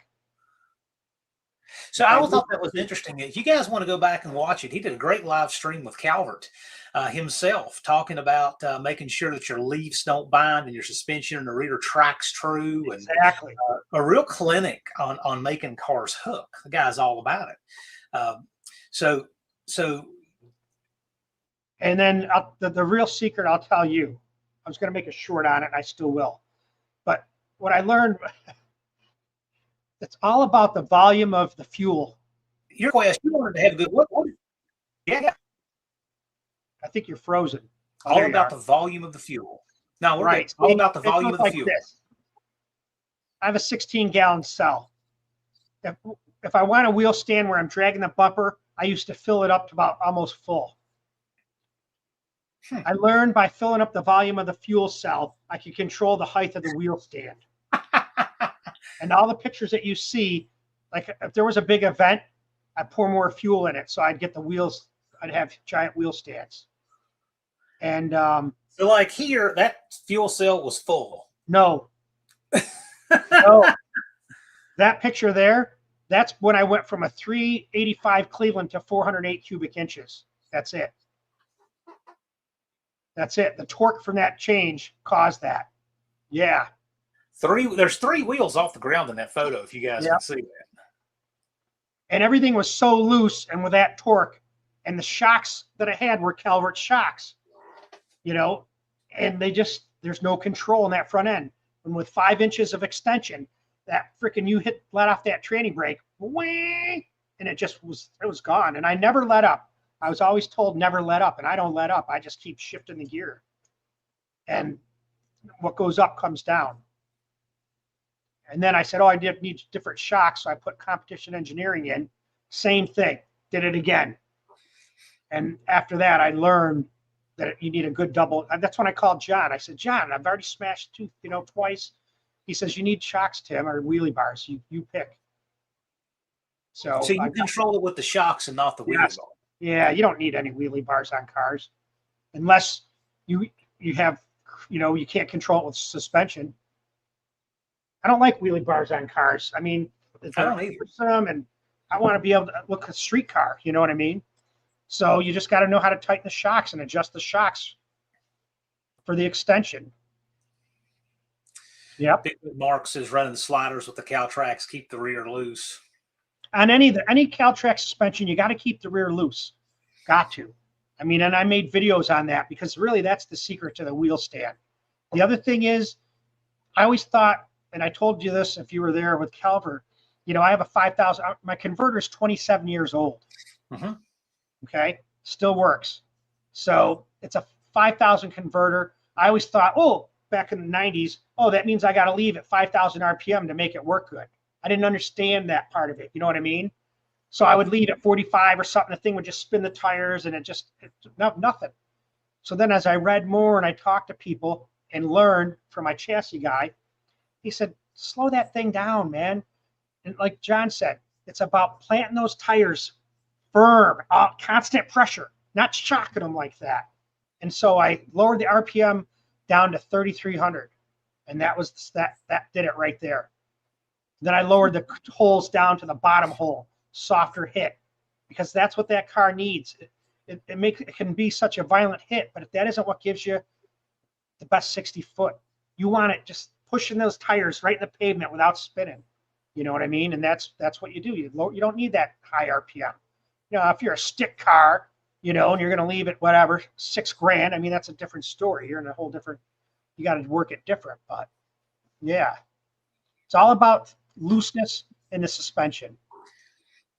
If you had to pick some aha moments though that you've had over the years, what would they be? Just like, man, that was a big change when I learned this. It could be about anything. I mean, one of the best aha moments I had was 2002 when I ended up, it was at an NMRA event, and I ended up taking everything, and I was going all the way down. There's the finals. And the guy said, look, I want to take pictures of your car. I got the magazine article over there. I bought 10 copies, And they said, I want to put your car in a magazine. I said, okay. So we got down to the finals, and I went to start my car, and it wouldn't start. And here I am. And the other guy's next to me, and he's getting ready to pull up. So the guy with the magazine took off with a golf cart and got a battery from their truck, brought it back there, like within about 3 minutes. We jumped my car, got it running, and I made it to the final. But it didn't have enough juice. The battery didn't have enough. And that was an aha moment that I said to myself, I'll never do this again. I'm never going to have that happen again. So I always made sure I bought a good battery, and I had everything. I checked the voltage before I go racing to see what everything's working. It's one of those things, that failure on the final, that bothered me.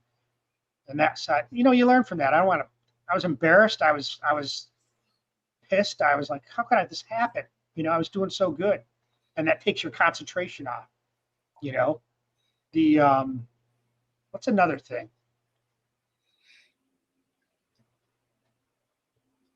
I don't know, John. You got me when I can't think of something that you always want that epiphany that it was this, and I found this out. Though, a lot of things, like for instance, I've told people in real estate, because that's what I do for a living. I'm a real estate broker. Okay. So if you want to know what makes you good at doing this, it's when you lose a transaction every way possible, and you pay that really steep tuition in that school of hard knocks, losing it that way.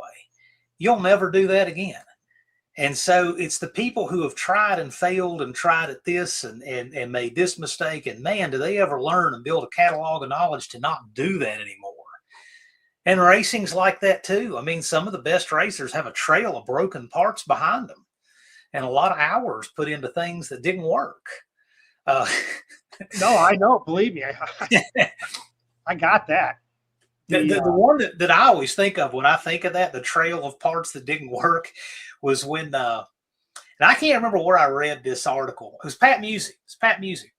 He was talking about, remember when Wayne County was allegedly running the nitrous in the 90s? I know all about it. Oh, yeah. Well, he said that somehow he wound up with those engines out of those cars and dynoed them. And so they were like 70 horsepower off the field. He did it on my channel, remember? Yeah, and said it was like a truckload of cams. It's like, man. They were trying. They were trying. But I mean, this is what he told me. And he said it on my channel because maybe that's where you heard it.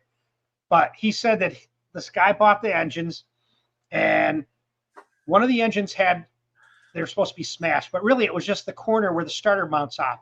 Pat told me he took a piece of metal, cut it out on a bandsaw, put it back on there, and bolted the starter on, and they fired that engine right back up. It was at Frank Iaconio's place. Wow. They put it on Frankie's dyno. They put it up there and dynoed it, and the thing made like, I don't know, it was like 11 something. He said it wouldn't even qualify. They took the thing apart, and sure enough, he said those pistons have been sprayed with nitrous. You could see it all over them. You know, and did you see like little specks on it, or not specs, but he knows what a piston looks like when it's sprayed. That's what he said. You know, and Warren Johnson told me that a guy called him from, I want to say Minnesota or something, that bought another one of the engines, all the other parts, and asked him to come and look at it. And he went up and looked at it, and he said, there ain't no way that thing would make any power on pro stock. Those ports are way too big. The only way that thing's going to make power is with a power adder. So interesting. You know, was nitrous out there? Of course it was. You know, lots of guys that, you know, Jeffron and Ike, you know, that bottle blew up at Columbus and went right across into Warren Johnson's trailer. Right underneath his trailer. I have been looking for that clip from NHRA today, and I can't find it. Where they were talking about that. The hood scoop one? No, when Orndorff and Hickman's bottle blew, the dry sump tank blew up in the pits in Columbus. Yeah. 94 U.S. Nationals is when the big flame came out of the scoop. with Jeffron. So and Rusty was on my channel. He said how he and Billy did it, you know, why they did it. You know, I know Bob never did it. He never sprayed any nitrous. No way. You know. Well, but the thing is with him is that his times, his ETs and speeds and all that are consistent with not spraying nitrous. I mean, and he did sandbag a little bit. Rusty told me he never wanted to run a full pass a lot of times in certain situations because he didn't want to let people know what he had. He always would let off like, you know, 1,000 foot or something or whatever. You know, he was notorious for doing that. I like reading comments here on the side. I know. The comments are the lifeblood of a live stream. I love having these guys in the chat. It's like they have their own little community here talking back and forth while you and I are just shooting the breeze. Michael Schmidt wants to know what piece of tech or new upgraded part is next to keep up with the Joneses. So in your program, what's going to be your next upgrade? I mean, my next upgrade is going to be 427 cubic inches of aluminum Cleveland. That's kind of where I'm at right now. Which I just got the lifters from BAM. They just got to Tony's yesterday. So I just need a few parts, and that's really my next upgrade. This old Cleveland, I just want to keep it what it is and try to get in the 19s with it. You know, if I can do 19s with it, I'm pretty happy with it. I'd like one more build out of it, and with, you know, more compression and a bigger cam, and see what it does. But that's kind of my upgrade of parts. You know, I haven't bought anything new other than that DragBoss block. My stuff's all old. I mean, 20 years old. I mean, the battery in the damn car is 13 years old. You know. Okay, so you've got your interview guests. I see you having them there. Yep. If you get to pick, let's say you get to pick 3. I don't care who they are. Doesn't even have to be car related. If you could interview 3 more people ever, but it could be anybody you want, who would they be? David Rear. Yes.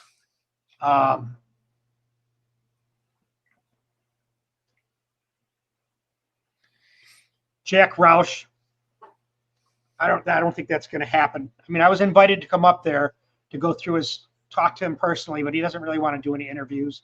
Yeah. But I can go up there and meet him and go through his cars. But I would love to have interviewed him and Bob Glidden. Yeah. You know, whether they're alive or not. I mean, those are the guys I think I'd love to interview. Dino Don. Right. Well, you know, speaking of Jack Roush, I thought this was strange. One of the guys who works for me, Jim, went to college with Jack Roush and said that it was before he wore the hat. Yep. And it was just, you know, kind of quiet and all that. And he just remember going to school with him. He had no idea what all he did after school, though. He said it was really interesting seeing what a name he made for himself. Isn't it? Yeah. I mean, but he just knew him as a guy he went to college with. I just thought that was pretty cool. I had a subscriber from Michigan who was, I guess, friends with him, but he was in high school. Yes, Animal Jim. He just talked to me the other day, and I need to get him back on. He's a good guy. But so anyways, he used to skip school, so he was 18, go up to Jack Roush's and get parts. He'd work and save all his money, so he'd go up there and buy Cleveland parts to race. And he raced a Maverick. I had him on I had an episode up when he came because he brought me all these Cleveland parts that he got from Jack Roush. They've been sitting in his basement since 1975. Like 2 sets of heads, all these camshafts, all this stuff, pistons. I mean, just crazy stuff. So he's one of my heroes. You know what I mean? I always looked up to that guy. And, go ahead. What do you think have been some lucky breaks you've had, whether it's in this stuff, in YouTube or racing or anything? Like, what are some just lucky breaks you've had? I think a lucky break would be having my kids. You know, at 48 years old, never been married and never had kids. Wow. And then to be able to have kids at that time in my life, that was a lucky. That was a lucky break. You know, because I could enjoy them then. I could afford it. I didn't have to. It's not like you're a struggling parent at 20 years old or 25 and trying to buy. You know what I mean? I've already been established and stuff. So I think I was very lucky for that to happen to me. You know, another lucky break is meeting Darren. You know, I think you meet certain people in your life that it's a destiny, that it was supposed to happen. And I'll tell you about that in a second. Yeah, we'll get to that. That's why it dovetails, but finish your thought, please. Yeah, but it's one of those things where you meet guys and you get something from them. Now, whether it's something you don't realize that you got from them until down the road, or it's something you pick up right there, a piece of knowledge or a piece of advice or an answer to a problem that you've been having. And I don't know. That's kind of how I see it, you know.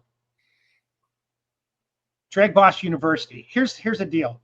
You know, I had these, and it's weird. We all go through these periods of time.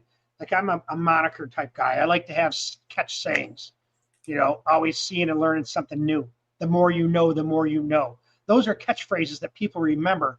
And when you say it, it just puts it back in there and they know who you're talking about. So I had DragBoss University because I set up this membership where it was going to be like a university setting, you know, where people come in as professors and teach. Like Chad would come in and present, you know, some of his material on a 23 degree. Jay Zolko will come in and do some Hemi stuff, you know, different things. And we were kind of setting up like that. And then Darren and I talked about it. It's like, you know what, it's just too much. Let's just keep it simple. I said, because we're going to change the name to DragBoss Garage Darren Morgan Induction. And then I tried to do it on YouTube and it wouldn't let me. And then we talked about it. I said, you know what, just keep, everyone knows DragBoss Garage. I don't care what it's called. They know where who's where and what. Let's just keep it that way. So we stopped. I agree. I mean, as a consumer, I agree. I like it. Less is more. You don't need all that. You know what I mean? You don't. And if you get T-shirts made, it costs more with DragBoss University than DragBoss Garage. Do you have shirts? Do you have channel shirts? You know what? I have a few of them. I got them made when I got these blocks from China. And then I never pursued. I had stickers made and I just never pursued it yet because it was, you know, you have to mail it out. Take money, write it down and go to the post, mail it. And I just We got a guy in our community who is an ace. He does wonderful work. You don't have to touch a thing. He does fulfillment. No, and he's right here in our community. Well, then you hook me up with him. I might work a deal out with him and do it. He'll take care of his stuff's made in America. It's first rate. He makes all of our No Name Nationals channel swag, and he's right here. He's usually in the chat sometimes. He'll drift through, but he's a friend. I had a thing where this nurse that was working at the hospital, she just retired. I was going to start a fulfillment company where that's what they do, is do all the fulfillment for people, but there's so many things going on. It's like I try to keep going with each little thing, to make content. I mean, you got to work. It's not as easy as people think. It's not anything, I'm going to make a video and that's it. I mean, you're on it 10, 12 hours a day, answering comments, putting something up, making something. So, yeah, I'd like to have that guy's contact information, John. Sure, we can do that. But I mean, just our community, there's so many different people that do different things. It's just, it's just fun networking. It's just family. I saw one guy say, "Oh yeah, how do you finish floors, refinish wooden floors?" If someone was asking that the last time I was here. Yeah, we have guys who do that. We have people who do everything in here. Yeah, I like that. You and Darren are good together. Fascinating. Yes, as Michael Schmidt said, and the thing is, and that we talked about that. Yeah, they are. It's like like right now, if we were sitting here going, "Yeah, I like Cleveland's, John." But you see what I mean? You have that magnetism, that electricity that you go off each other, and that it just hits, man. And he has his own channel. He could do all this himself, but he doesn't have the time, and he's not an editor. He's a head porter. You know what I mean? He doesn't answer all the comments. I try to answer every comment that I get. And if you think about it, I mean, that's hours right there a day, 6 to 8 hours a day answering comments. That's what people want to feel. Go ahead. Smart people can do a lot of things, but no one person can do everything to its fullest. So we've got to meet other people who that's their specialty, and we thrive that way when we collaborate with people who are pros in this thing or that thing or this. Right? I mean, you can fill a thimble with what I know about medicine and have room left over, but you know a lot about that, right? I mean, we all have different things, and it's a wonderful thing. My dad told me, like a long time ago, he said, you always want to learn at least something new every day and learn how to do something. And when I say that, I mean like I can wire my own garage. I wired my own service panel, 220 service panel. I've got a book. If I can read it, I can do it. Now, I can't refinish floors, I can tell you that. But I can do electrical work. I can do, engine work, transmission work, medicine. But I can't do plumbing. I'm not a plumber. Every time I do it, it leaks. And I'm like, I ain't doing this no more. It's just, sometimes you can do things. But the more you know, the more you know. And I try to keep that in my own brain. Clint Eastwood said, a man's got to know his limitations. And that's where I look at it. I ain't a plumber. I want it done in my own home. I'm going to hire a plumber because I'm not going to take the responsibility to have an issue to save a few bucks. It's worth it for me to pay and have it done right. Certain things you can learn on. B&R wants me to send you a shirt. Done. What size do you want? If you want to take the sleeves off, you can make that modification yourself. Maybe you and Darren could do a video on taking the sleeves off. But what size shirt? You want gray or black? I like black. I'm a black person, and you are medium, I think. Probably large, and then okay, we can do that. Yeah, thank you. And then Colleen's got the link here for Gunslinger Graphics, our friend. I'll hook you up with that a little bit later. Oh yeah, thanks, Colleen. Now this is not meant to open any can of worms, but we all have things, while we might love, everything that has happened where we've gotten to, we always think in our mind, we wish we had a do-over on this or that. If DragBoss could pick a do-over or two from the past, what do you think you'd do differently? Wow.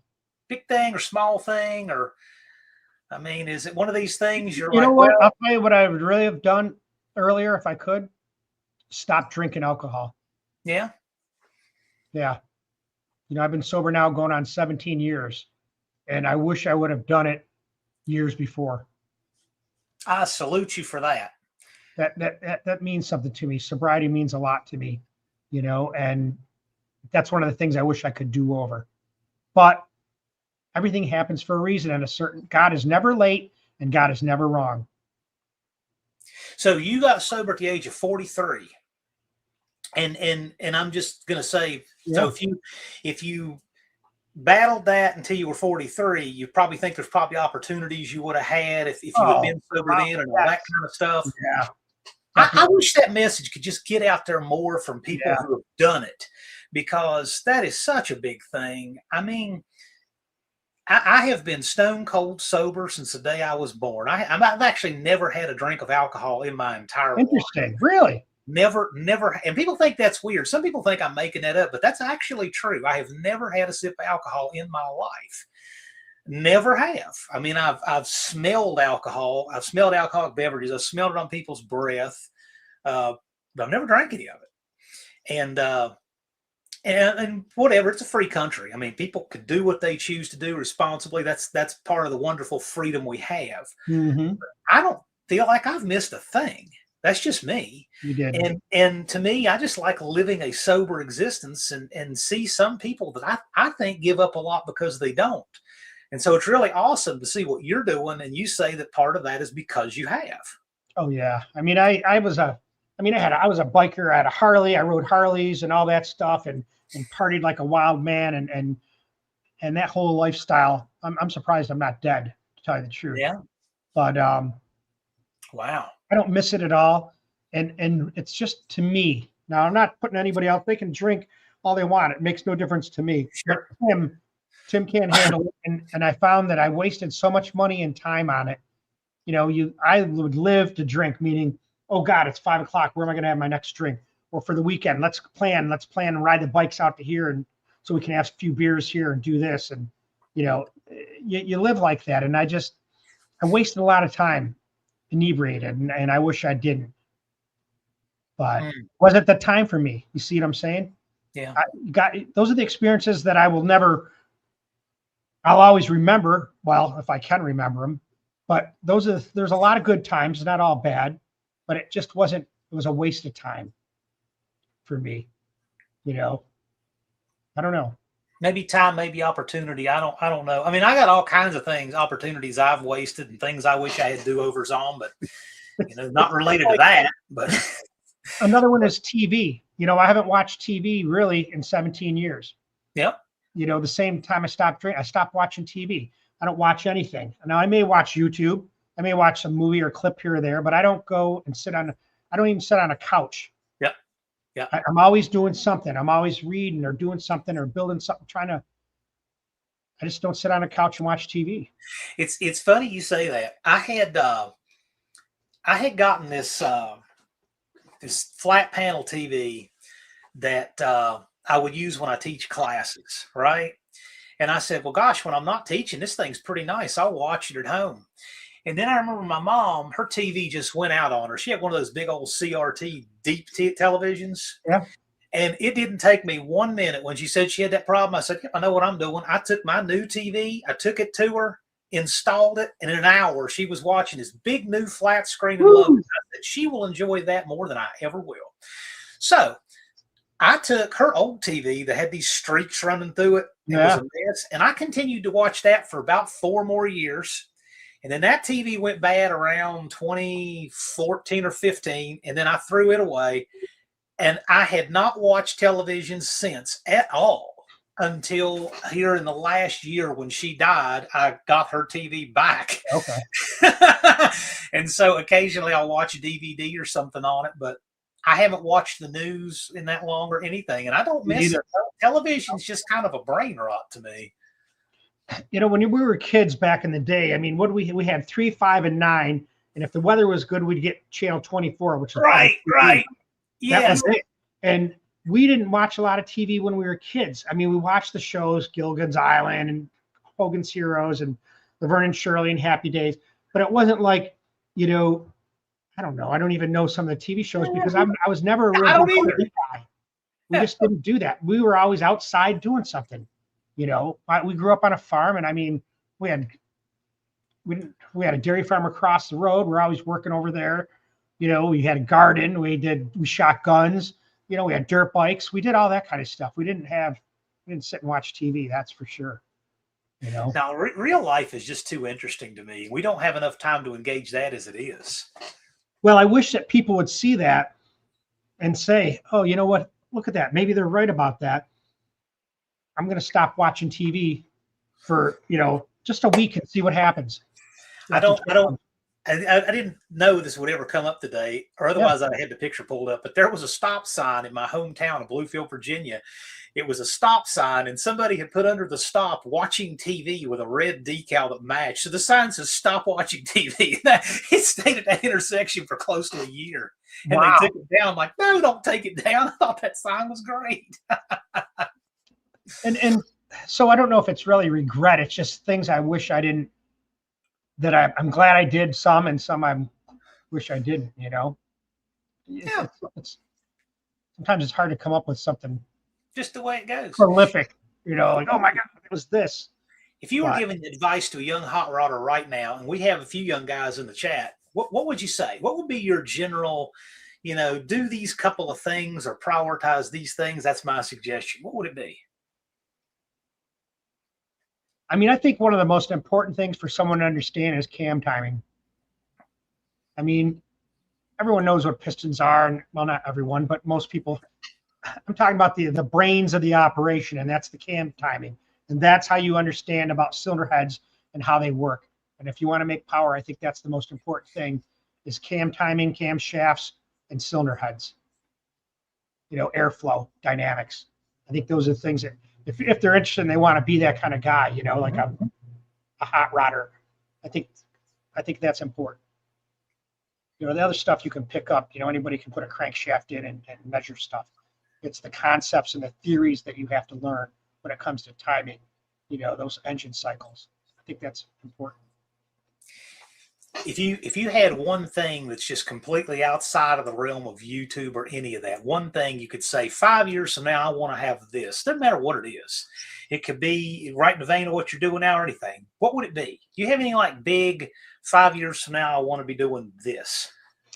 5 years from now, I want to have my own barn dominium with a place to live upstairs and then a huge garage in the bottom with a lift and DragBoss Garage Studio.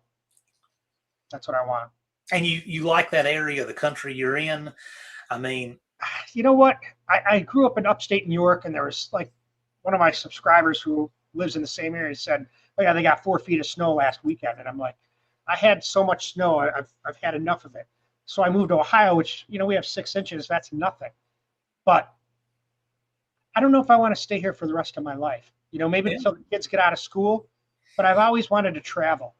And I'll tell you, I'd love to have a motorhome. And that's what I was going to do is take DragBoss Garage on the road and go to people's garages and do videos and film their garage and get their story with my car in back and tow, go race somewhere, go off to the next stop and just travel. You know, it's interesting because that's similar.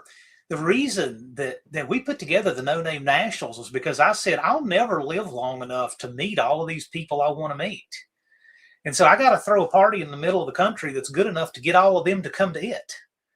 And so you're kind of doing the opposite. You're saying, I want to travel and go meet all of these people. So, you know, there's more than one way to do it, but I think that's interesting. Yep. I would love to do that. You know, we got just a little bit more time. Does anybody have any questions for DragBoss Tim? Go ahead and ask in the comments. And this has been a wonderful time. Time's just flown by. I've had a blast. I mean, we're almost at 2 hours, and it's like it's just half hour ago, it seems. You know, but it's just been a lot of fun. I enjoyed myself. I don't know about these guys. I don't know if they're at a great time, but well, judging by how many we have in here, they are, because we've got a huge crowd sticking around, and they must be enjoying it. But okay. So Wendy says he needs to come to No Name Nationals.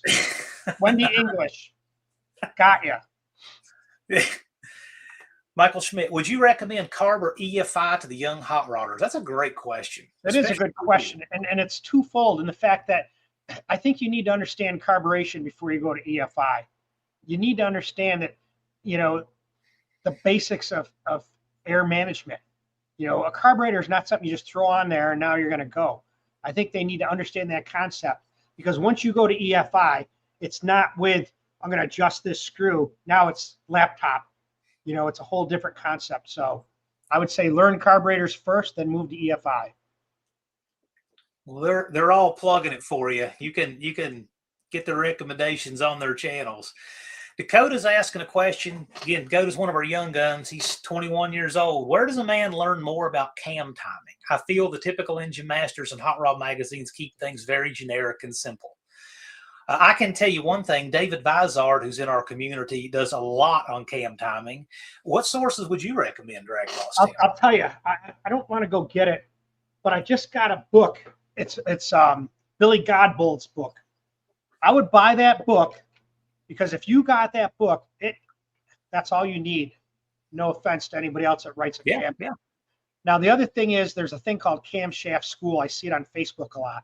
I don't know anything about it, but that's something to explore. Okay. But you buy that Billy Godbold book, and you read that and take it to heart, you'll be okay. I got to meet Billy Godbold at PRI a few years ago. I met him this year. Yeah, interesting character. He said he would come on. He said, I hope he does. We'll find out. Man, is that guy smart. Oh, gosh. And you know what, though? He's smart, but he's like me and you talking. It's like he can explain stuff, and it's like, oh, yeah, I get it now, Billy. I get it, man. You know, like I was there with Professor P, Shane Polito, right? And Professor P is very smart. Okay, he's an engineer. He's very smart. When you get around people like that, I mean, he just has this intelligent presence around him. It's like, man, I don't know. I can't put my finger on it. Tim, how do you get your C4 to live, your high gear clutch assembly? How do you get it to live at the horsepower levels you're running? I always smoke the high gear clutch assembly, already using AOD clutches and one more clutch in steel. Dallas has a T-Bird. I don't know what it weighs. Yeah, he's running a cleaver in it, big inch cleaver. I mean, really, the secret is you got to have the right clearances, and you need the pressure. You got to have good line pressure. I think sometimes people don't have enough line pressure. You know, it's like, I don't know, 200, you know, and you need like 240 or 250. You know, it's got to have that pressure. If it doesn't have that pressure, the clutch is going to slip. So I think it's about clearances and line pressure. Those, I think, are the important things.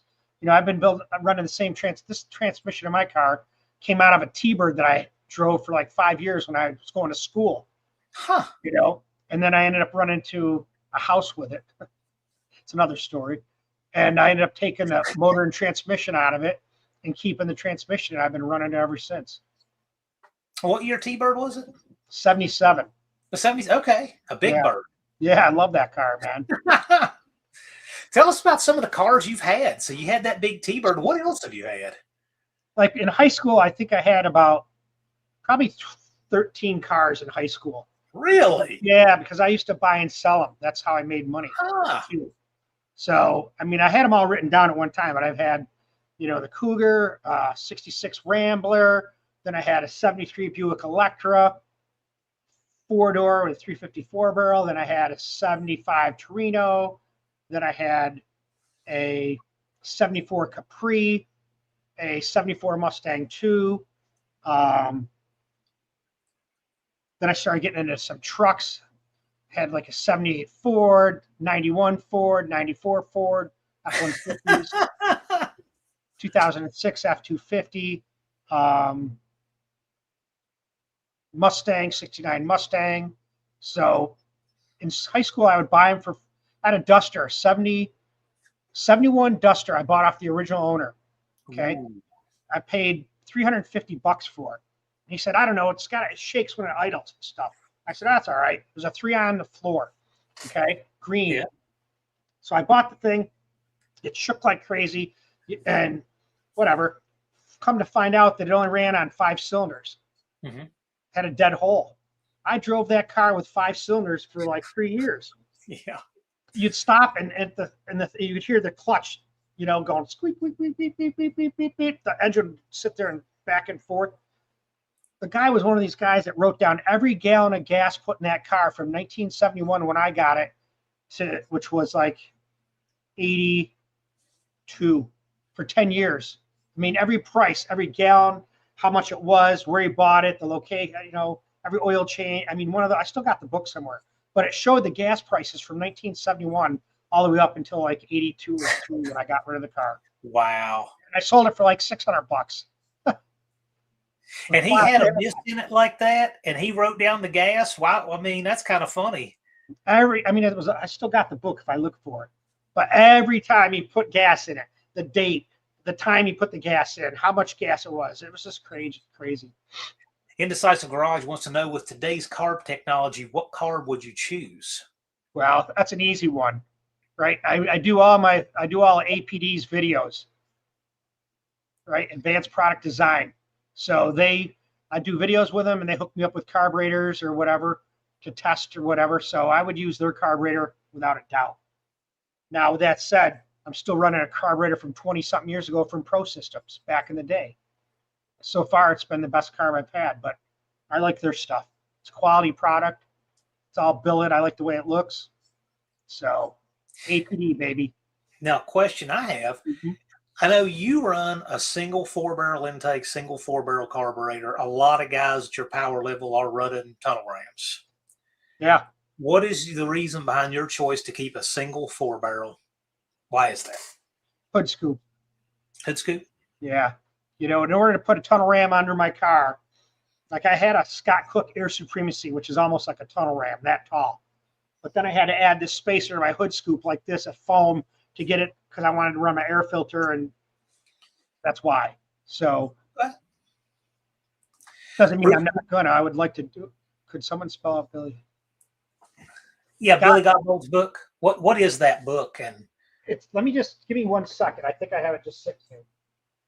If not, I'll be right back. Going to the DragBoss library. This has been a lot of fun. I've loved having Tim on here this evening. We got a little bit more time here, guys. So if you have any questions, let's get them put out there for Tim, because he's been very generous with his time. And got any last questions, we'll go ahead and get them, and then we'll let him have his evening. Right here. Billy Godbold, and the title is Cams and Valve Trains. So it's an essay book, High Performance Cams and Valve Trains, Theory, Technology, and Selection. So there you go. So this is the book you need if you want to know about cams. That's what you need to have. Excellent. Well, I told them if they got any last questions, let's go ahead and get them in. You've been very generous with your time, and we really appreciate it. It's just flown by, and it's been a barrel of fun. We'd love to have you back on sometime. So, do keep that in mind. We'd love to have you. Vintage Adventure Drive says he's definitely enjoyed this live with Tim. Thank you. As have I. Junkyard Deeds got it listed up here. I'll leave that on the screen for anybody that wanted to know. Thanks, Junkyard. Great book. Old McDonald reminds us his library has his toilet in it. Understand? Okay. My library is right over here. Got my shelf right over here. So I've saved all the. Is there anything modern you want to hot rod? You know what? I'll tell you. I had a 94 Mustang 5.0, and I enjoyed that. And I would like to have like a 2013 Mustang GT, 2014, 16, somewhere there in that. I like that look. So I'd like to have one of them and hot rod that. Fair enough. Vintage Adventure Drives, he's not a fan of SA, the way they make their wording, try to make it more universal for people all over the spectrum with experience. What I will say is I really enjoyed David Rear's books on upper and lower engine assembly. I think, Tanner, if you get those, you will not be disappointed. And I think if you get this, you got to remember, it's Billy Godbold. It's not, some Joe Blow writing the book. This is true. This is Billy Godbold. Trust me, it's a good book. Not so much Ford guy. He recommended it for a reason, guys. Tim, 385 versus 330. What are your thoughts on the big block? Good question. You know what? I have a 40 Ford Coupe that I haven't done anything with in 20 years. And I always wanted to put a 600 cubic inch big block Ford in it. Oh my gosh. And I have a set of A460 heads sitting I bought and I never did anything with. So they're the same engine other than the size, deck height, and the size of the parts. It's the same thing. The Cleveland's a baby 385 series, really. So I think they're a great engine. And I'd love to build one. Now, is that Tanner? This guy named Tanner? Vintage Adventure drives this Tanner, yes. Okay. What is that, 71 Roadrunner? Satellite. He's one of our young guns. I always liked those cars, too, when they went to the bigger style. 71. I didn't really care for 73 or 4. Thanks, Tim. Appreciate it. Thanks, Bruce, another subscriber. I appreciate all of you guys. Any last questions? And we're going to let Tim have the rest of his evening. He's been very gracious with his time. Appreciate him coming on. Whatever. Well, I mean it. I mean, you did us a favor to come on. We appreciate it. Do you have anything for us? Anything you'd like to plug? Anything you're working on right now or want people to know about or anything in the pipe? Nothing really. You know, I try not to plug for subscribers. You know, I always say that on my channel. You know, I don't care if you subscribe or not. You know, I really don't, because you're going to do it because you want to. But it is free to subscribe. Just like I tell when we talk about me and you doing a live chat together, I tell my guys to come over. You know, I put a thing on my post, my community, and I see some guys here from there. So, I mean, that's cross-pollination or whatever you want to call it. I think it's a good thing. Well, I mean, you know, the thing is it costs people exactly the same amount to subscribe to me as it does to you. It's free. Right. Just, you know. And look at it. Right now, this guy, I forgot the name of him, but with the T-shirts and all that. Now, that guy might be the guy that I hook up with, and I wouldn't have had that if I didn't come here. You know, you will not be disappointed. He does a wonderful job. He is first class. Indecisive Garage Tim says, what's your opinion on a Sean Highland 5.8 block? I don't even know what I don't even know what that means. 5.8, I know what a 5.8 is, but I don't know who Sean Highland is. Must be a builder then. Get back and put it down there. BNR wants to know, Brian, he says, what's the most horsepower and torque you think can put in a real Detroit locker 9-inch? So if you had to guess where those fail, where would it be? Man, I'll tell you, it's probably somewhere in the 900 horsepower range. You know, I would say probably Detroit locker versus a spool. Because I'll tell you, I've ran 700 horsepower with a Detroit locker without any issues back in the day. Do you have a spool in yours now? Yeah, I went. Yeah, and I maybe the 900's a little. I shouldn't say 900. That I probably think more, at least 7, somewhere in there. You should be able to. But really, what you got to think about is with the axles that you have. You know, 31 spline axles. You might want to be, once you get into the 700 horsepower range, you better be thinking about something like a 35. Okay. How much street driving do you do with that Cougar anymore? You know what? People ask me that, and I drive it around town, open headers. You know, I'll drive it to Menards and get something. I'll drive it to Kroger and grab groceries, you know, get something. Drive to the ice cream place. But I don't drive. It's not a highway car where I can put it on and drive 75 miles an hour. It's not going to do that. It's not made for that. The valve train, the engine, you know. But I like to drive around town. It's just like driving in the pits is how I look at it. So that's about the extent of it. That's fantastic. I love it. Well, I'm not going to tie you up all evening. The time has just flown by. We've cruised by our time, and I've really appreciated you being on. The link is down below in the description of this video. If you're not yet subscribed to DragBoss Garage, go down there and check him out. There's so much good stuff going on his channel. The interviews he does are great. Once you get invested one, you'll be hooked. Just had on John Calvert. Just had on Chad Spire. He's had on Warren Johnson. A regular on his channel is Darren Morgan. And he says he's going to have David Rear pretty soon, which is pretty amazing. He's had several with Rusty Glidden. I just love it. I remember I was fixing tree damage where a tree wiped out some rafters in the roof of one of my houses, and I'm up there working in the roof, and I've got Rusty Glidden's stream on the whole time while I was working. This is great. But I enjoy his channel. But if you're not yet subscribed, go over and check it out. And with that, you guys have a great weekend, and I'm going to invite Tim back on. Love to have him on sometime again soon. You all have a great weekend, and we'll see you. Thanks, guys. Appreciate it.